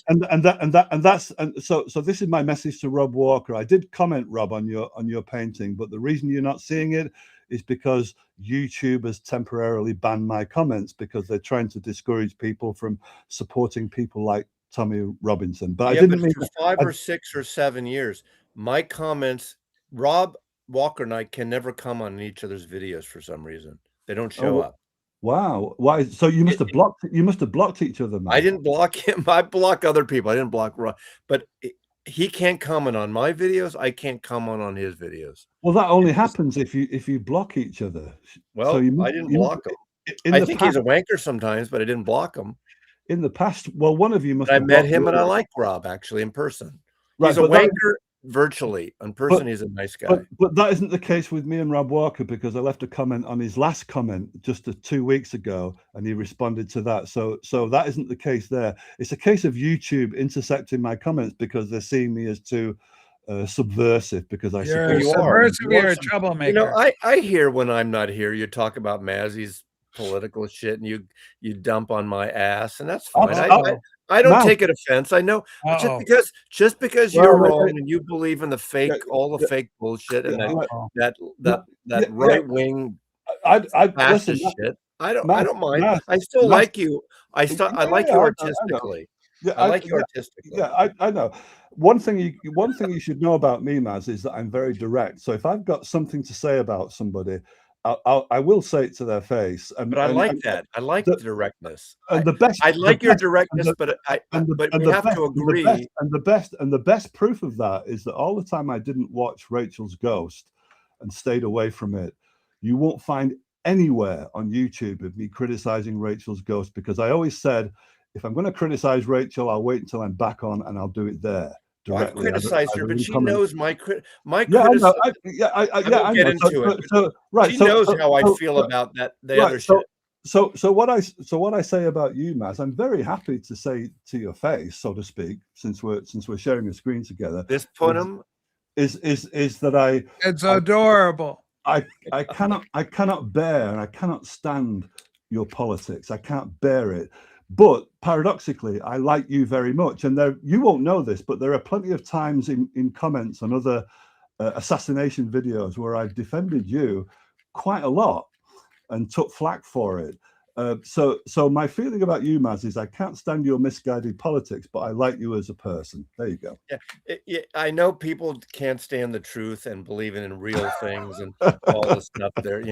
It's kind of like the I don't want to go there because we don't want to wreck her. Yeah. It's the same with Harry. I like Harry very much, and I like Harry's style very much. Sometimes, the only reason I came up here tonight. I came up here tonight so Rachel and Sue couldn't watch the State of the Union address. Holy smoke! You're just keeping us off there, ladies and gentlemen. This is The Servant. I want to give a shout out to Jim who recommended the film, put it back in my consciousness. Thanks, Jim. I'm really looking forward to watching this. I haven't seen it yet. Just came in the mail yesterday. Very happy. And The Revenant, my cousin's in this thing. My sixth grade uncle is one of the characters in the film, which is kind of wild. Sometimes in order to enjoy what you like about each other. So I like Maz a lot, and I like Harry a lot. But in order to indulge that and not deprive yourself of their company, you have to put political differences aside in the end. And sometimes I can, but not always. Not always. Yeah, I agree. Not always. Yeah. Mazzy does a good job. Mazzy's he's very rational. I have to stay away from a while when I stay away. Yeah. Yeah, once in a while, like everybody. Yes, I always said it wasn't personal. I think sometimes you guys are full of shit, and you probably think I'm full of shit. That's fine, but whatever. Yeah, thank you, Jim. And the version of the film you had, The Servant, was looked very good as well. But I'm glad you think I'm so hateful. Who's this guy, Alan? Fuck that guy. Which one? I like Maz's background because historically, where he comes from at the time he comes from is crucial to the 20th century cultural history. So I like Maz's background. I like Maz's voice. I like the cadence of Maz's voice, which always reminds me of Gene Wilder. Not hysterical Gene Wilder, but the calm Gene Wilder. So I like that about Maz. It's a really good broadcasting voice. And most of all, even more than that, what I like about Maz is that he knows Coffee Julie. I do. You know what I watched today? I don't know how it popped up, but I watched, and this is really topical now, actually. Watch the acceptance speech that Warren Beatty gave. He directed one of my favorite movies is Reds. Yeah, it's a good film. It's a great film. No, it's a great film. When he accepted his Academy Award, he got Best Director and Best Film, right? But Best Director for that, he thanked the studios. Like, who could believe that these studios would put out a 3-hour movie on the communist revolution? Great cast in it. And the way he said it, and they're about it's great that the government doesn't censor us and the corporations don't censor us. So cut to 45 years or whatever it's been later, 45 years later, I believe it is. And just look at it now. But watch that speech with Warren Beatty. Google it. It's on YouTube. The person who was most surprised by Warren Beatty's success as a serious filmmaker, Maz? The person who was most surprised? Yeah, Warren Beatty. No. Shirley MacLaine. Oh, Shirley MacLaine. She was transferring her like cosmic third being. Yeah, she's wacky. Welcome to the show, lad. I remember when her book brought to Manchester. Wait 1 second. I'll talk to Robin in a second, but I really actually enjoyed her book. She did I don't know if it was an autobiography or book on the spiritual, whatever it was. That came out in the 80s. I fucking love that book. I thought it was really cool. And who knows? She may be onto something. You never know. We don't know. Hello, Rob Walker. It's been a minute. Yeah, it's been a while. I don't watch your channel, so I don't see you. Okay, I know, but you keep score. Rob, it's great to see you. It's okay. I don't watch your channel either. So we're even. How the hell are you, lad? You can't watch it. You're blocked. Yeah. You two must have blocked each other at watch some it, you're point. blocked. I don't block you, You but must have. we can't comment. But I see I your. know we can't. We comment now and again on Instagram, don't we? We go back and I think we have a mutual sort of Yeah, respect. I'm only pulling your leg. I know you are. I like you, Rob. We hung out, you know. Yeah. What's your whiskey count, Maz? What's your whiskey glass like? Do I open this bottle or not? No, I'm Yeah, not you gonna, open the bottle. It's Tuesday. I'm not drinking anymore. Yeah, Oh, come on, man. I'll This open a is bottle as well. spoiled. I just got home from work. Okay. All right. Let's open. We all live in a yellow submarine. submarine. In the town. I'll get where something, I but I'm not going to was get born. alcohol. I'll be right back. Cheers, my dear.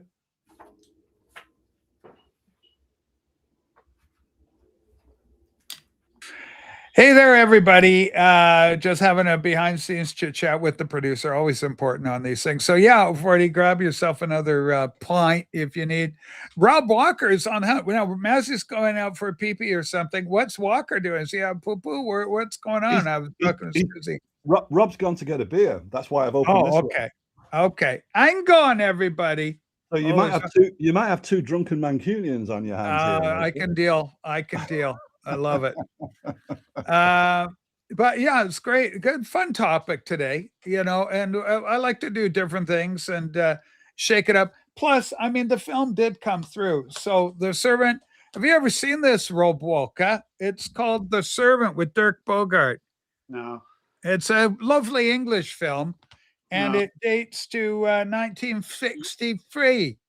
So it goes back a while. I've got old films here, me. Like on this where I've got my phone now. So it's old films and stuff. Well, how many do you collect films at all, Rob?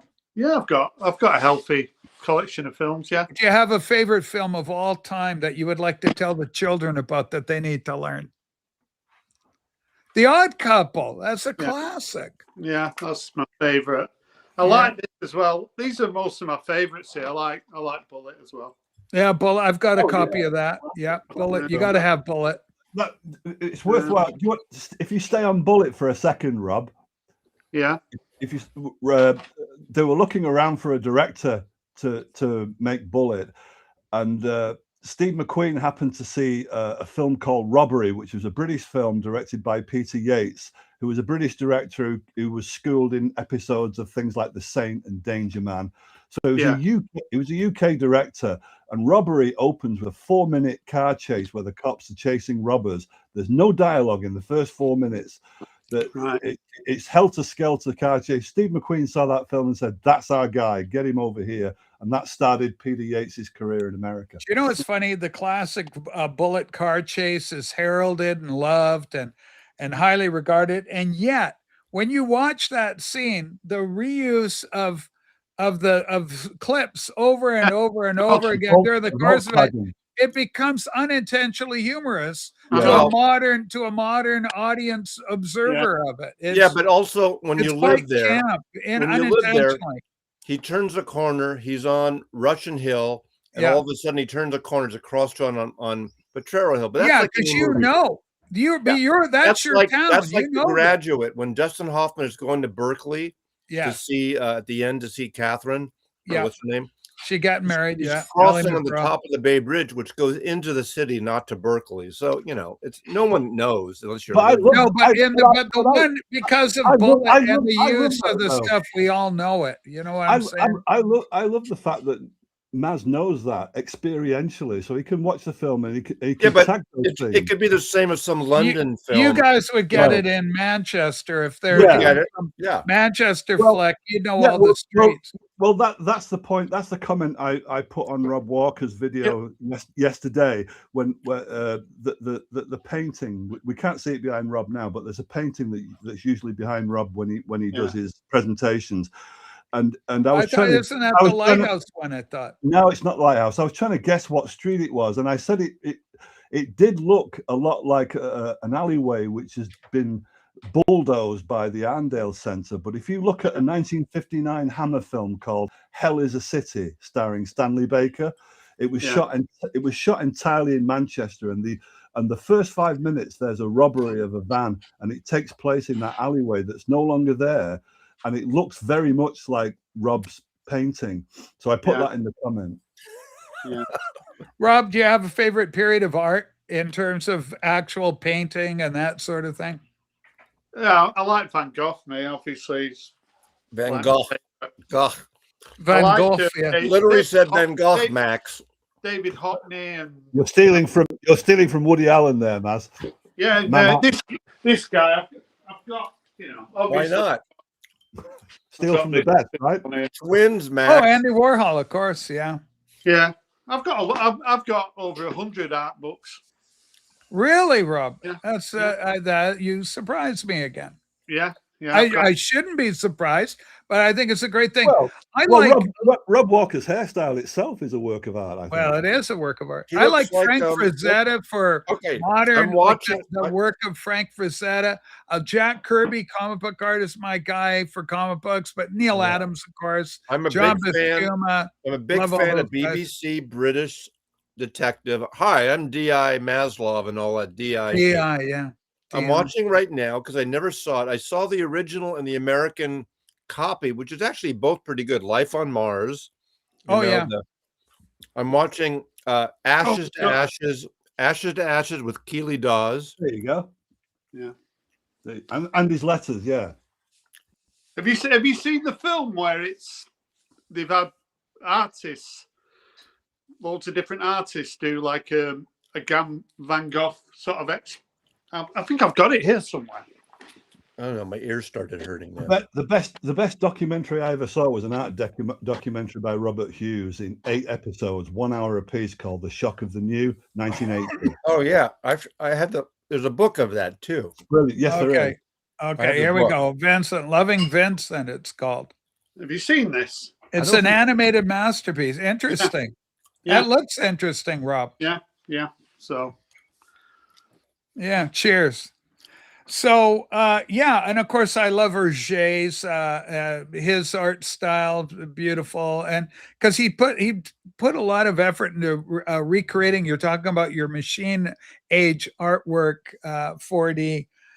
So, of course, Hergé, he did realism, or he'd try and do accurate representations of machines. Very much a product of his century, 20th century. So mosquitoes are featured in his artwork, Spitfires. And then there's Yoko. Yoko's an artist, and her Destructo art. I'm into modernist stuff and Fluxus and the modernist movement. Well, that's one of the other things that Mazzy and I disagree on. So I'll pass that back. That's okay. That's okay. I like the modernist, like Rothko and that period too. Yeah. I also like Thomas Gainsborough as my classic artist. I love Gainsborough's stuff. And we went to his house in Suffolk when we went to UK in 2016. That was where he grew up anyway. His father's house, more accurately. But, just incredible. And I love his picture, Mr. and Mrs. Andrews, where they're to see the landscape the landscape is still there. You could still go out in that very field where the tree is that she used. Yeah, but the thinking and the thought that goes into it all is just wonderful. Just the brilliance of human creativity. All right, Wonderwall, you me Wonderwall. Is that the George Harrison? Is that the George Harrison? I don't even remember how this fucking thing and opens. After all, teach me Wonderwall. Wonderwall music. The book. Is that the film, Maz, or not? It's a book. It is a book. The single of Oh, it's Oasis, is it? I thought it was a film. Okay. It's not Oasis. It's George. A single from the film Wonderwall. It's a different thing, and it's got the DVD. Is it the 1968 film we're talking about? Yes. Oh, okay. Well, the Remo 4 produced by George Harrison. I couldn't remember that film. The other week when I was talking about Roman Polanski finding his mad professor by going to the theatre in England and finding Jack McGowan for Dance of the Vampires. What I was doing was I was illustrating that England used to have a vibrant theatre life, which is why we had so many great supporting actors in film, because we drew on our theatre. The other film I was trying to remember where Jack McGowan played a mad professor. Mazzy's just shown it. It was Wonderwall. He played pretty much the same character as he did the year before in Dance of the Vampires. I think Wonderwall is in the top 3 George Harrison albums. I know it doesn't really count, but wow, that's quite the I statement. love that soundtrack. It turned me on to. I like the East-West mix. I like even the Eric Clapton. I like the guitar Clapton bit. I like that Clapton bit Yeah, in totally. Wonderwall. That's pretty good. Here's a question for Maz. Don't you think, Maz, that with While My Guitar Gently Weeps, don't you think that George Harrison should have had the courage to do that guitar solo himself, and that it would, if he had done it, it would be more subtle and more bluesy and less grandstanding? Maybe, but I think I love that Eric did it. I like that he, this is the difference between him and Paul. I like Paul. I'm not going to diss Paul, but George Harrison thought, my buddy Eric, and of course the Beatles get on best. They're best when they have guests. Like Yes. Billy Preston shows up, and all of a sudden they button up and they're like not fighting with each other. You have guests over. Eric Clapton did it in 2 takes. He did a great job. George knew that he was the best person for it. He's not quite fucking his wife yet. Maz, do you think that was the motive for George Harrison doing that, or do you think it was underconfidence in himself? It could be a little bit of everything, but it's the right guy for the right job, and I think I love that. I don't think it's a confidence issue. We're gonna have to put that beside Yoko Ono and politics amongst the things we disagree on. I don't think it's a confidence issue. The Yoko Ono thing, it's you don't have to disagree that she's an amazing artist, but you might not like that type of conceptual and fluxus art movement. That's totally fine. The problem that happened to Yoko is she was introduced through the world of Beatle fans in the Beatle world, which is more popular than anything else. Yes. The Fluxus movement, avant-garde movement, was not supposed to be for everyone. And all of a sudden she's this Japanese woman who's not a model, like a rock star's model's girlfriend. Yeah. And so of course she's going to get attacked. I'll say this much about Yoko Ono. She wasn't avant-garde. She was derivative of 1920s Dada. She was derivative of. You could say that about. She was derivative of 1930s to 50s situationism, and even more than that, she was derivative of Japanese Zen koans. And the Rolling Stones and the Yardbirds were derivative of American blues players. So it's a mistake to call Yoko Ono avant-garde. She wasn't avant-garde. She totally was. I mean, she was retrospective, Maz. Performance art, conceptual art, whatever you call it. I love 4D. You keep drinking. We're going to have a fist fight pretty soon. Hey, Rob, what are you doing? What's your poison? The reason we won't have a fist fight is because underneath it all, I do like Maz. Well, Madry, hold on, it's Madry. Okay, wait a second. Spring heel, fucking spring nosed staple face. To be honest with you, you're partially correct. I got introduced to her because of the Beatles, but I got into John Cage. I got into other art movements with other people. That happens to be how I was introduced to her. But since then, I've seen exhibits from the MoMA in San Francisco, the Tate Modern in London. I've seen her pieces. I've seen it. But you're right. That was my introduction to her. You could say the same thing about Mazzy wouldn't like Ravi Shankar if it wasn't for the Beatles. Absolutely right. That's how I got introduced to them. I might have eventually got into Ravi Shankar, but it wasn't for George Harrison. I wouldn't have got into Ravi Shankar so early. Right. So there's fuck you, Springfield. No. So there's a lesson to be learned. Holy smokes! It could got fire. Well, it could be that Spring Heel Jim doesn't like Yoko Ono, doesn't rate her at all. And that's fine. I get it. And that's fine. So I don't try to make people like Yoko, believe me. But I like Yoko. So between the two of you, in order to live and let live, like me, Spring Heel Jim, what you have to do is accept that Mazzy gets something out of Yoko Ono that we don't. So you respect that, and you're glad that Mazzy gets something out of it, and we hold on to our own opinion that we don't. And it's No exactly, one has championed Yoko like Rob Walker. Rob Walker is perhaps the biggest. No, I'm not going to stop talking until you let me finish this point. All right, go ahead for it. It's exactly the same thing, Spring Heel, because this is specifically intended for Spring Heel Jim. It's exactly the same as respecting the fact that Tokyo O'Brien has zero regard for the Smiths, which is Spring Heel Jim's favorite band of all time is the Smiths. Smiths are great. And Tokyo O'Brien can't fucking stand the Smiths. What? So the exercise for Spring Heel Jim is to allow Tokyo O'Brien not to like the Smiths. It doesn't in any way affect the fact that the Smiths were brilliant. It doesn't in any way. It doesn't in any way affect the fact that Morrissey was a genius in that band. So you just allow somebody else to not like them without getting on their case about 4D, it. You're absolutely right there. I can't believe I said that, but you're absolutely right there. And it's like any band. Like, I don't like Phil Collins. I don't know why. I think he's probably a really nice person, but I can't stand what he did with that band. Having said that, this is where I agree with. I didn't realize that was Spring Nose Jim's favorite band. To me, the Smiths were the best band of the 80s, probably. Them, REM, Talking Heads. I saw the Smiths once in Oakland, and they were terrible. But it was a sound, and it was an off night. But I still fucking love the first time I got a promo from my Warner Brothers friend of the first Smiths album, the American version. And when the song that pulled me in was Reel Around the Fountain, track 1 on that album, at least on the American. I don't know if it's the same. And I fucking love that. So I agree. I love the Smiths. But also I realize I get why the people that don't like the Smiths, I get it. Morrissey could be a wanker. His voice could be droll and depressing. Like Nick Cave. I love Nick Cave. You're going to be getting the new Morrissey record. Oh, yeah. I'll get it right when the day comes out. What, without listening to it? Yeah, I'll just buy it because even though I think he's a fucking wanker, I like Morrissey. Yeah, and I respect him a lot. I'm going to support, even though he's not there anymore. I support Manchester United.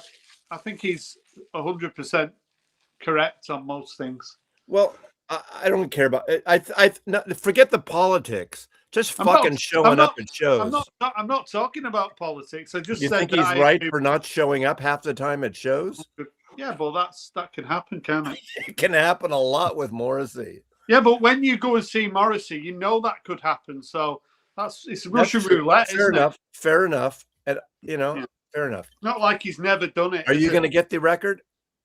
I'll listen to it. I haven't got any Morrissey records. I've got some CDs, so it'll have to be pretty special for me to buy it. So I'll give it a listen. If I like it, I'll buy it. The single I heard, I didn't love, but whatever.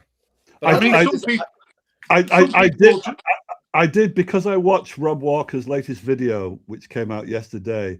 On what Rob Walker showed was Noel Gallagher's album cover, which apparently was taken where Main Road used to be, the Manchester City football. I didn't know any of that. So on the strength of Rob Walker's video, I've ordered that album now, that vinyl album. Right. I find the Gallagher brothers interesting because of the times in which we live. Have they voiced any political opinion or social commentary on the current state of what's going on in the UK? Don't go there. Best not to go there. I'm with Matt. Hesitant. I've heard small segments that perhaps Noel is more in line with reform, but they'll never. I don't think at the moment he'd want to put his name to it at the moment. What do you lads think of the Restore? Now there's a new party called Restore. Restore is where it's at. If Restore forms any bond with Tommy Robinson, that will be a force to be reckoned with. And unfortunately, Noel Gallagher threw his reputation out the window when he went to the Downing Street party that Tony Blair hosted. Hold on. Noel's Noel. Like Noel's Noel's Noel. He goes, "What? There's a party. Oh, there's a party. All right, I'm going to party." No, not good enough. Not good enough. I don't think he's thinking too much about it. Not good enough. He was a twat when he went to Downing Street. He was a Okay, twat. now what was he down on the people? Was he, doing what was it? Who was Because it? It was the Bob reason- Geldof who gave the bird to Yeah, well, he the was- fisherman yeah. out there, and he's in his yacht. Yeah, he's another. Yeah, exactly. He's another twat. So if those Noel are two was twats doing that together. kind of shite, then Yeah. I get where you're coming from. But Yeah. otherwise, I just think Noel's just Noel. Yeah, I'm that's just not- kind of that's curious not where good he's enough. at. There's a That's lot not good going on enough. in England. I was curious where his head's But at. the way it is in the UK is within 12 months you can change your political ideas from one to another. Yeah. Pretty extreme, really, with the way the country's heading. So some people are taking notice. It's like a couple of weeks ago when I spoke to you, I said the trouble with the right is that it's going to get fractured, and that'll let the left in. So, but looking at the Gorton and Denton by-election, which is on Thursday, it's actually looking like a three-way race. The Labour Party are kind of holding up quite well, so it's too close to call. So it's going to be. I thought we weren't going to go here. Yeah. Well, we're just talking the UK scene. I believe the tariffs paid for by foreign countries. This is false. It's a falsehood. No one cares.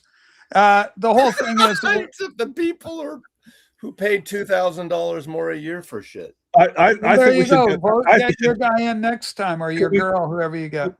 Okay, I was Matthew's just got- curious about the English scene because it's not as volatile because it's not Trump centric, so we could Yeah. talk about it. It's more. What about? Let's get serious now. Let's talk about this book. Yeah. All right. What do you want to know? I've not seen that one. I don't before. know. There's a Beatle book about anything. So Sex and the Beatles. There we go. How's that? Right. That is fine. that is quite an impressive library that Naz has got. Yeah, it's beautiful. Oh, here's one. I can remember struggling on when Maz and I shared a live stream on Tokyo O'Brien's. I can remember struggling to find the author of the first Beatles biography, and Maz went to his library. Hunter Davis. Yeah, Davis. Or Yeah, Hunter Davies. He found it straight away. It's Hunter Davies. Yeah. Davies. I had a copy of that. Communist Hypnotism and the Beatles. That's way out, man. Yeah. That's a pamphlet, not a book, though. Yes. Mazzy, is Mazzy Yes. there? Mazzy, this is a book you've got. Are you there? Where are you? Wait a second. Okay, hold on. Hang on. Hang on. Mazzy, you've got this book, haven't you? I do. Wait, is that the The Wild World? I of do. Barney I love that. Bubbles. Barney Yeah, it's really Bubbles. good, isn't it? Cover. Love the He cover. did like Elvis Costello and Ian Drury covers. And That's right. Yeah. Yes. great designer. So. I made a so video good. when he died. I know. Well, I watched that video. It's one of the And only actually, ones I've Barney ever... Bubbles' website reposted my video, which is kind of cool. Oh, that's cool. It's funny though because he did Hawkwind as well, didn't he? Yeah. Great designer. And you always think like sort of Nick Lowe and he did the Rumor, didn't he? In Jury, like you say. Yep.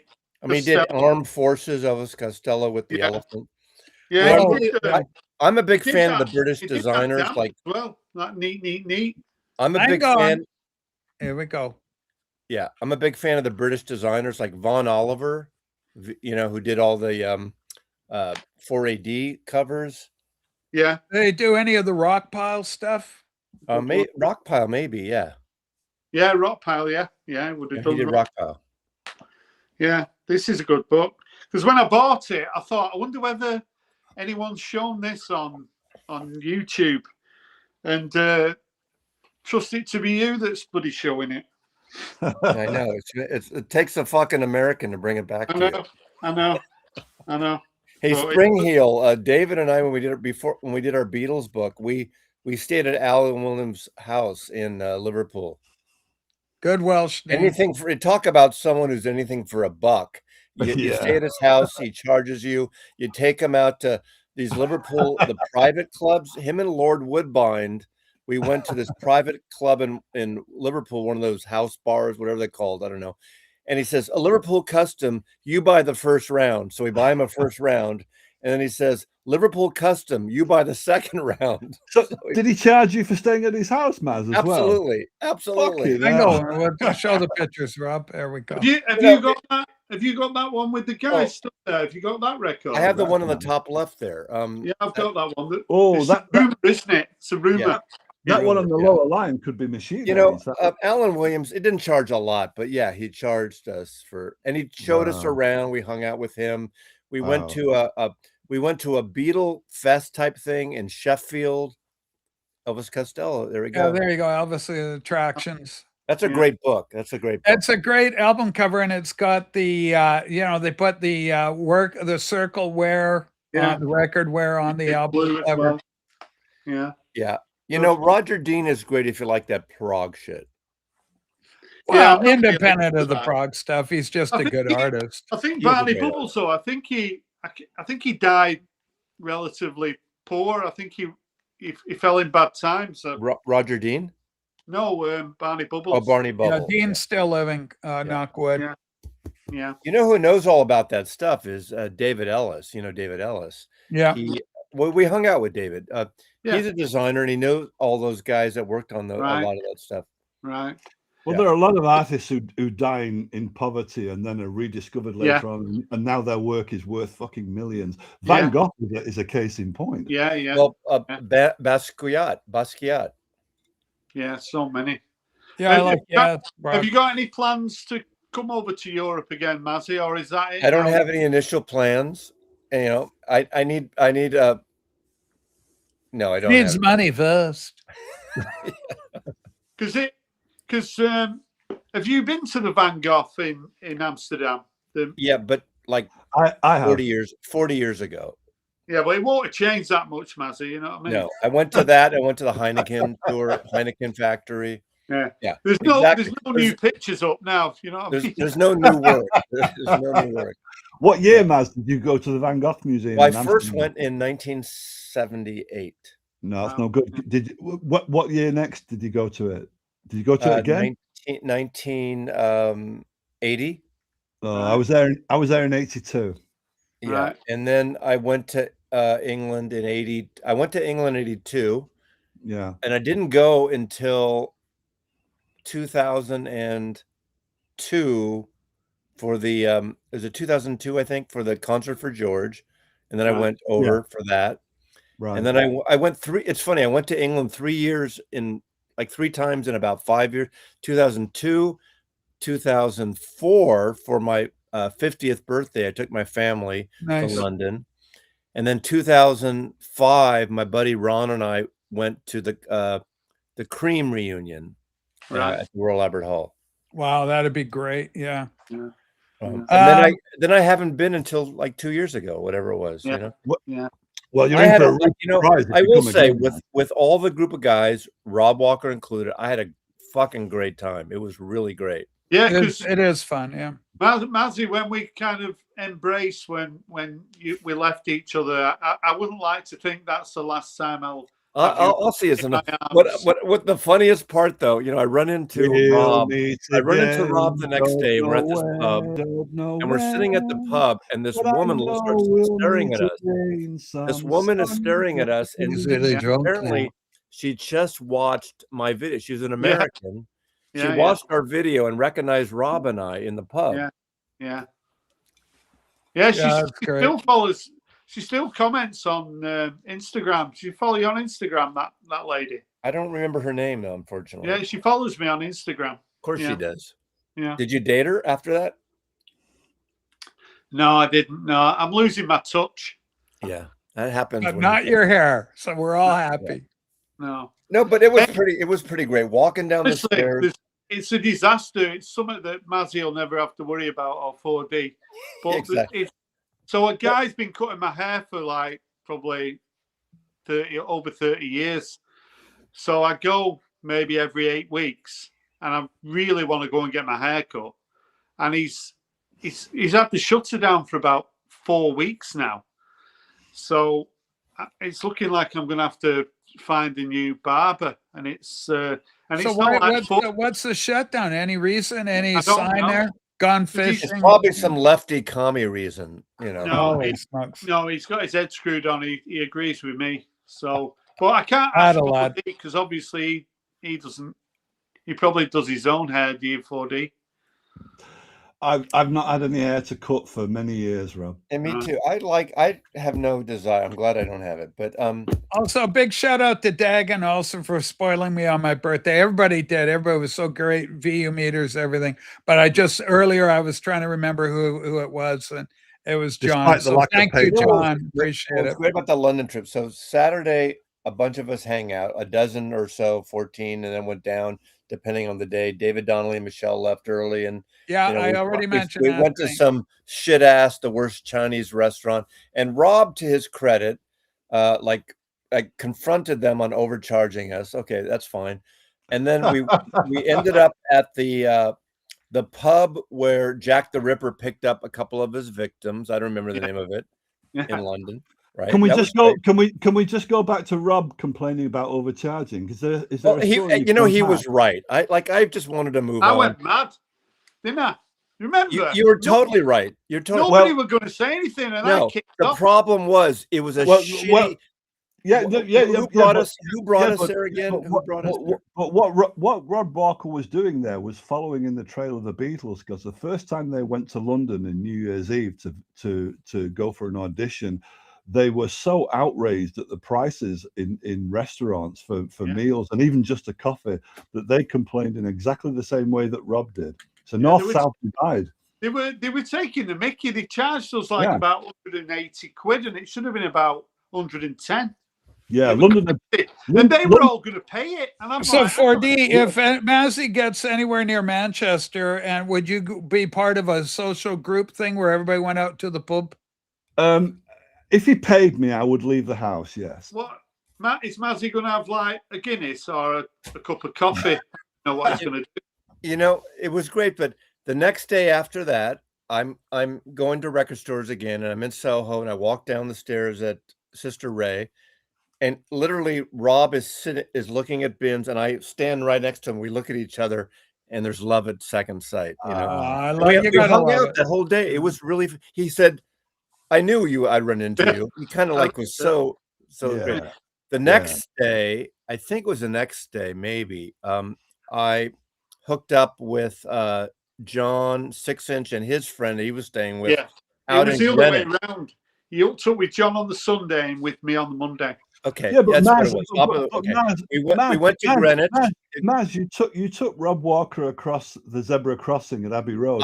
He's never been to Abbey Road. I took him to Abbey Road. Why didn't you take him round the corner to Cavendish Avenue as well? We just didn't. I don't know, whatever. We did. Maz, I've been there before, but I didn't want to spoil the lad. Okay. Okay. But on Sunday, I met John and his friend. I went to meet them in Greenwich, where time was invented, obviously. Yeah. And we had a great day there too. And John's fun. We flirted with, there was this one British woman. I had it on video in one of the videos. She was just going over the top. And we were sitting in the pub, and I had my first ever perfect Sunday lunch. Sunday roast. Yeah, Yorkshire pudding and Yorkshire my God, pudding, I fucking want that. I lust for that every Sunday. Yorkshire pudding is the best. But it was like you got a good Yorkshire we pudding. didn't go for that, but it was crowded, and we saw people getting it, so we ordered it. It was so good. Yeah. I'm meeting John on Saturday. He's coming up to Manchester, So 6-inch pianist and your fine self are going to have a little record shopping. Is he moving or something? What's going on? He's having his house is being sort of renovated, so he's been. I think he's back now though. Yeah, I know he had something going on. About I want to be honest with you. I'm a little scared because come March or April, whenever it is, I'm going to be with the Scottish vinyl guy, for that contest. Oh yeah, for Jack. Vinyl Voyage, Jack. Yeah, Yeah. I'm a little nervous because he has his content. I love that. I watched every episode. Yeah, I it was loved fun, it. it was fun. But I'm Yeah. going to be participating, and I don't Yeah. know a lot of the British details stuff. Yeah. I also want to know if it's honest. Can I get a translator? Because half the time I can't fucking understand what he's saying. Yeah, That's the beauty of it. It'll make our American guests do great. They've not done the draw yet, Mazzy, so you won't know who you're up I don't know against. who I'm against, but I am a part of that. Do you know about that, Rachel? On there, yeah. I've heard about it. I haven't watched it, but I've heard it's good. You should watch it when it comes on again because it's very entertaining. Yeah, it had like Lionel Richie and it won't be as good this year because I'm not in it. So right, it's an all new crew. It's kind of like yeah, it's the B team, isn't it? It's the second series, you know. Yeah. It's really it was entertaining watching it. It'd be good. Yeah, I'm not good at that kind of. I don't think I'm going to be good at it. Yeah, but it's good. You joining in, Mazzy. It's just nice. Yeah, you just go for fun. It's good for Jack. Your name recognition. You have to remember about Maz that he has a middle class sensibility. So once you remember that, I am middle class. Yeah, I understand that. So in order for there not to be a culture clash, you have to just remember that. So and once you remember it, that's fine. You know, 4D, I'm middle class, but I'm urban middle class. If that, there is a difference there. Yeah, but that isn't working class, Maz. There is He's refined. No. My parents, my father was working class. My parents were working class. Yeah, which I respect. I mean, Woody Allen says if there's going to be any revolution, it's going to come from the middle classes. That's what Woody Allen says. I'm middle class, working class. So I understand that. It just so happens that I'm working class, and I only seem sometimes middle class because of where I got to after my 30s. But I'm working class at heart. So one of the transactions I have to make whenever I listen to Maz is that transaction between middle class, where Maz is coming from, and working class, where I came from. And once you make that transaction consciously, you're okay. Because and in the VC, at least half of the personality clashes are not personality clashes, they're culture clashes, but they don't understand that they're culture clashes. Right. Yeah.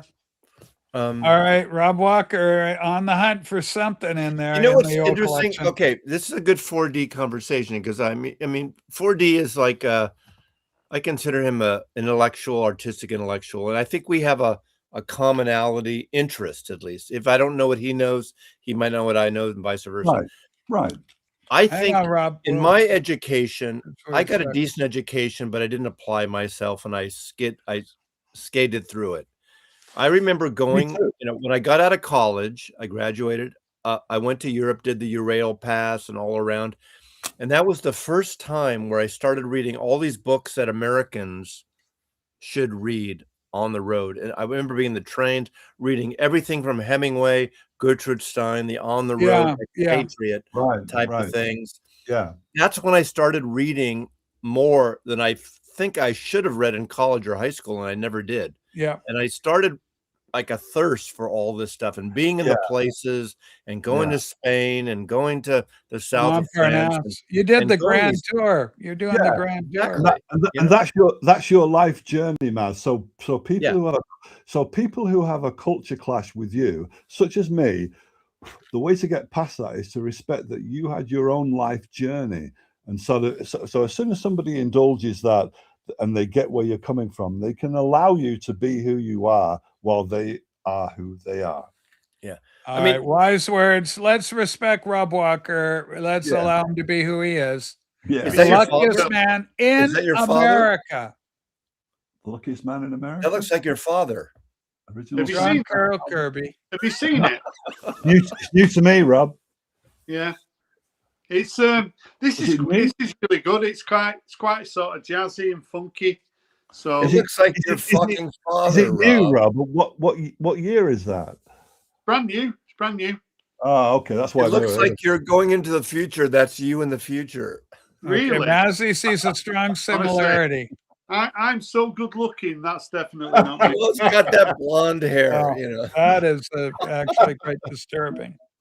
Just to hear it is disturbing. Holy so well, listen, folks, we've been here for a good few hours. I'm going to go watch. I'm watching a series on television right now called Dead Like Me. Dead Like Me. That's And, a good show. You're, That's a good you're series. ducking Have out. you seen that? Rachel? Dead Like Me, Matt? Is that what you're doing, Rachel? Are you ducking out of this program now? I'm ducking out of You're this one. bailing out? Got to Rachel, spend some time with Sue. I think That's what if happens when it's you've one got I no think beer of, in the that's a house, good Rachel. I That's like what that happens. series. When you've got no beer in the house, this is what I'm happens. going to watch People this duck out. because Julie. This is a great movie, despite what you think. You need to watch it again, Rachel. All right, we'll give it a second chance just based on Mazzy's recommendation. Just a few driblets left from Rob Walker. Rob Walker, always a pleasure to have you up here. And 4D, we love you. We're so glad you make the show better by virtue of being here. Thank you, everybody, for watching the show. Some good movie recommendations, an introduction in some way to the Criterion. And I love our people from the Peanut Gallery saying they own the Criterions as well. Take care, everybody. We will be No, stay on. back. We'll be back another day. Okay.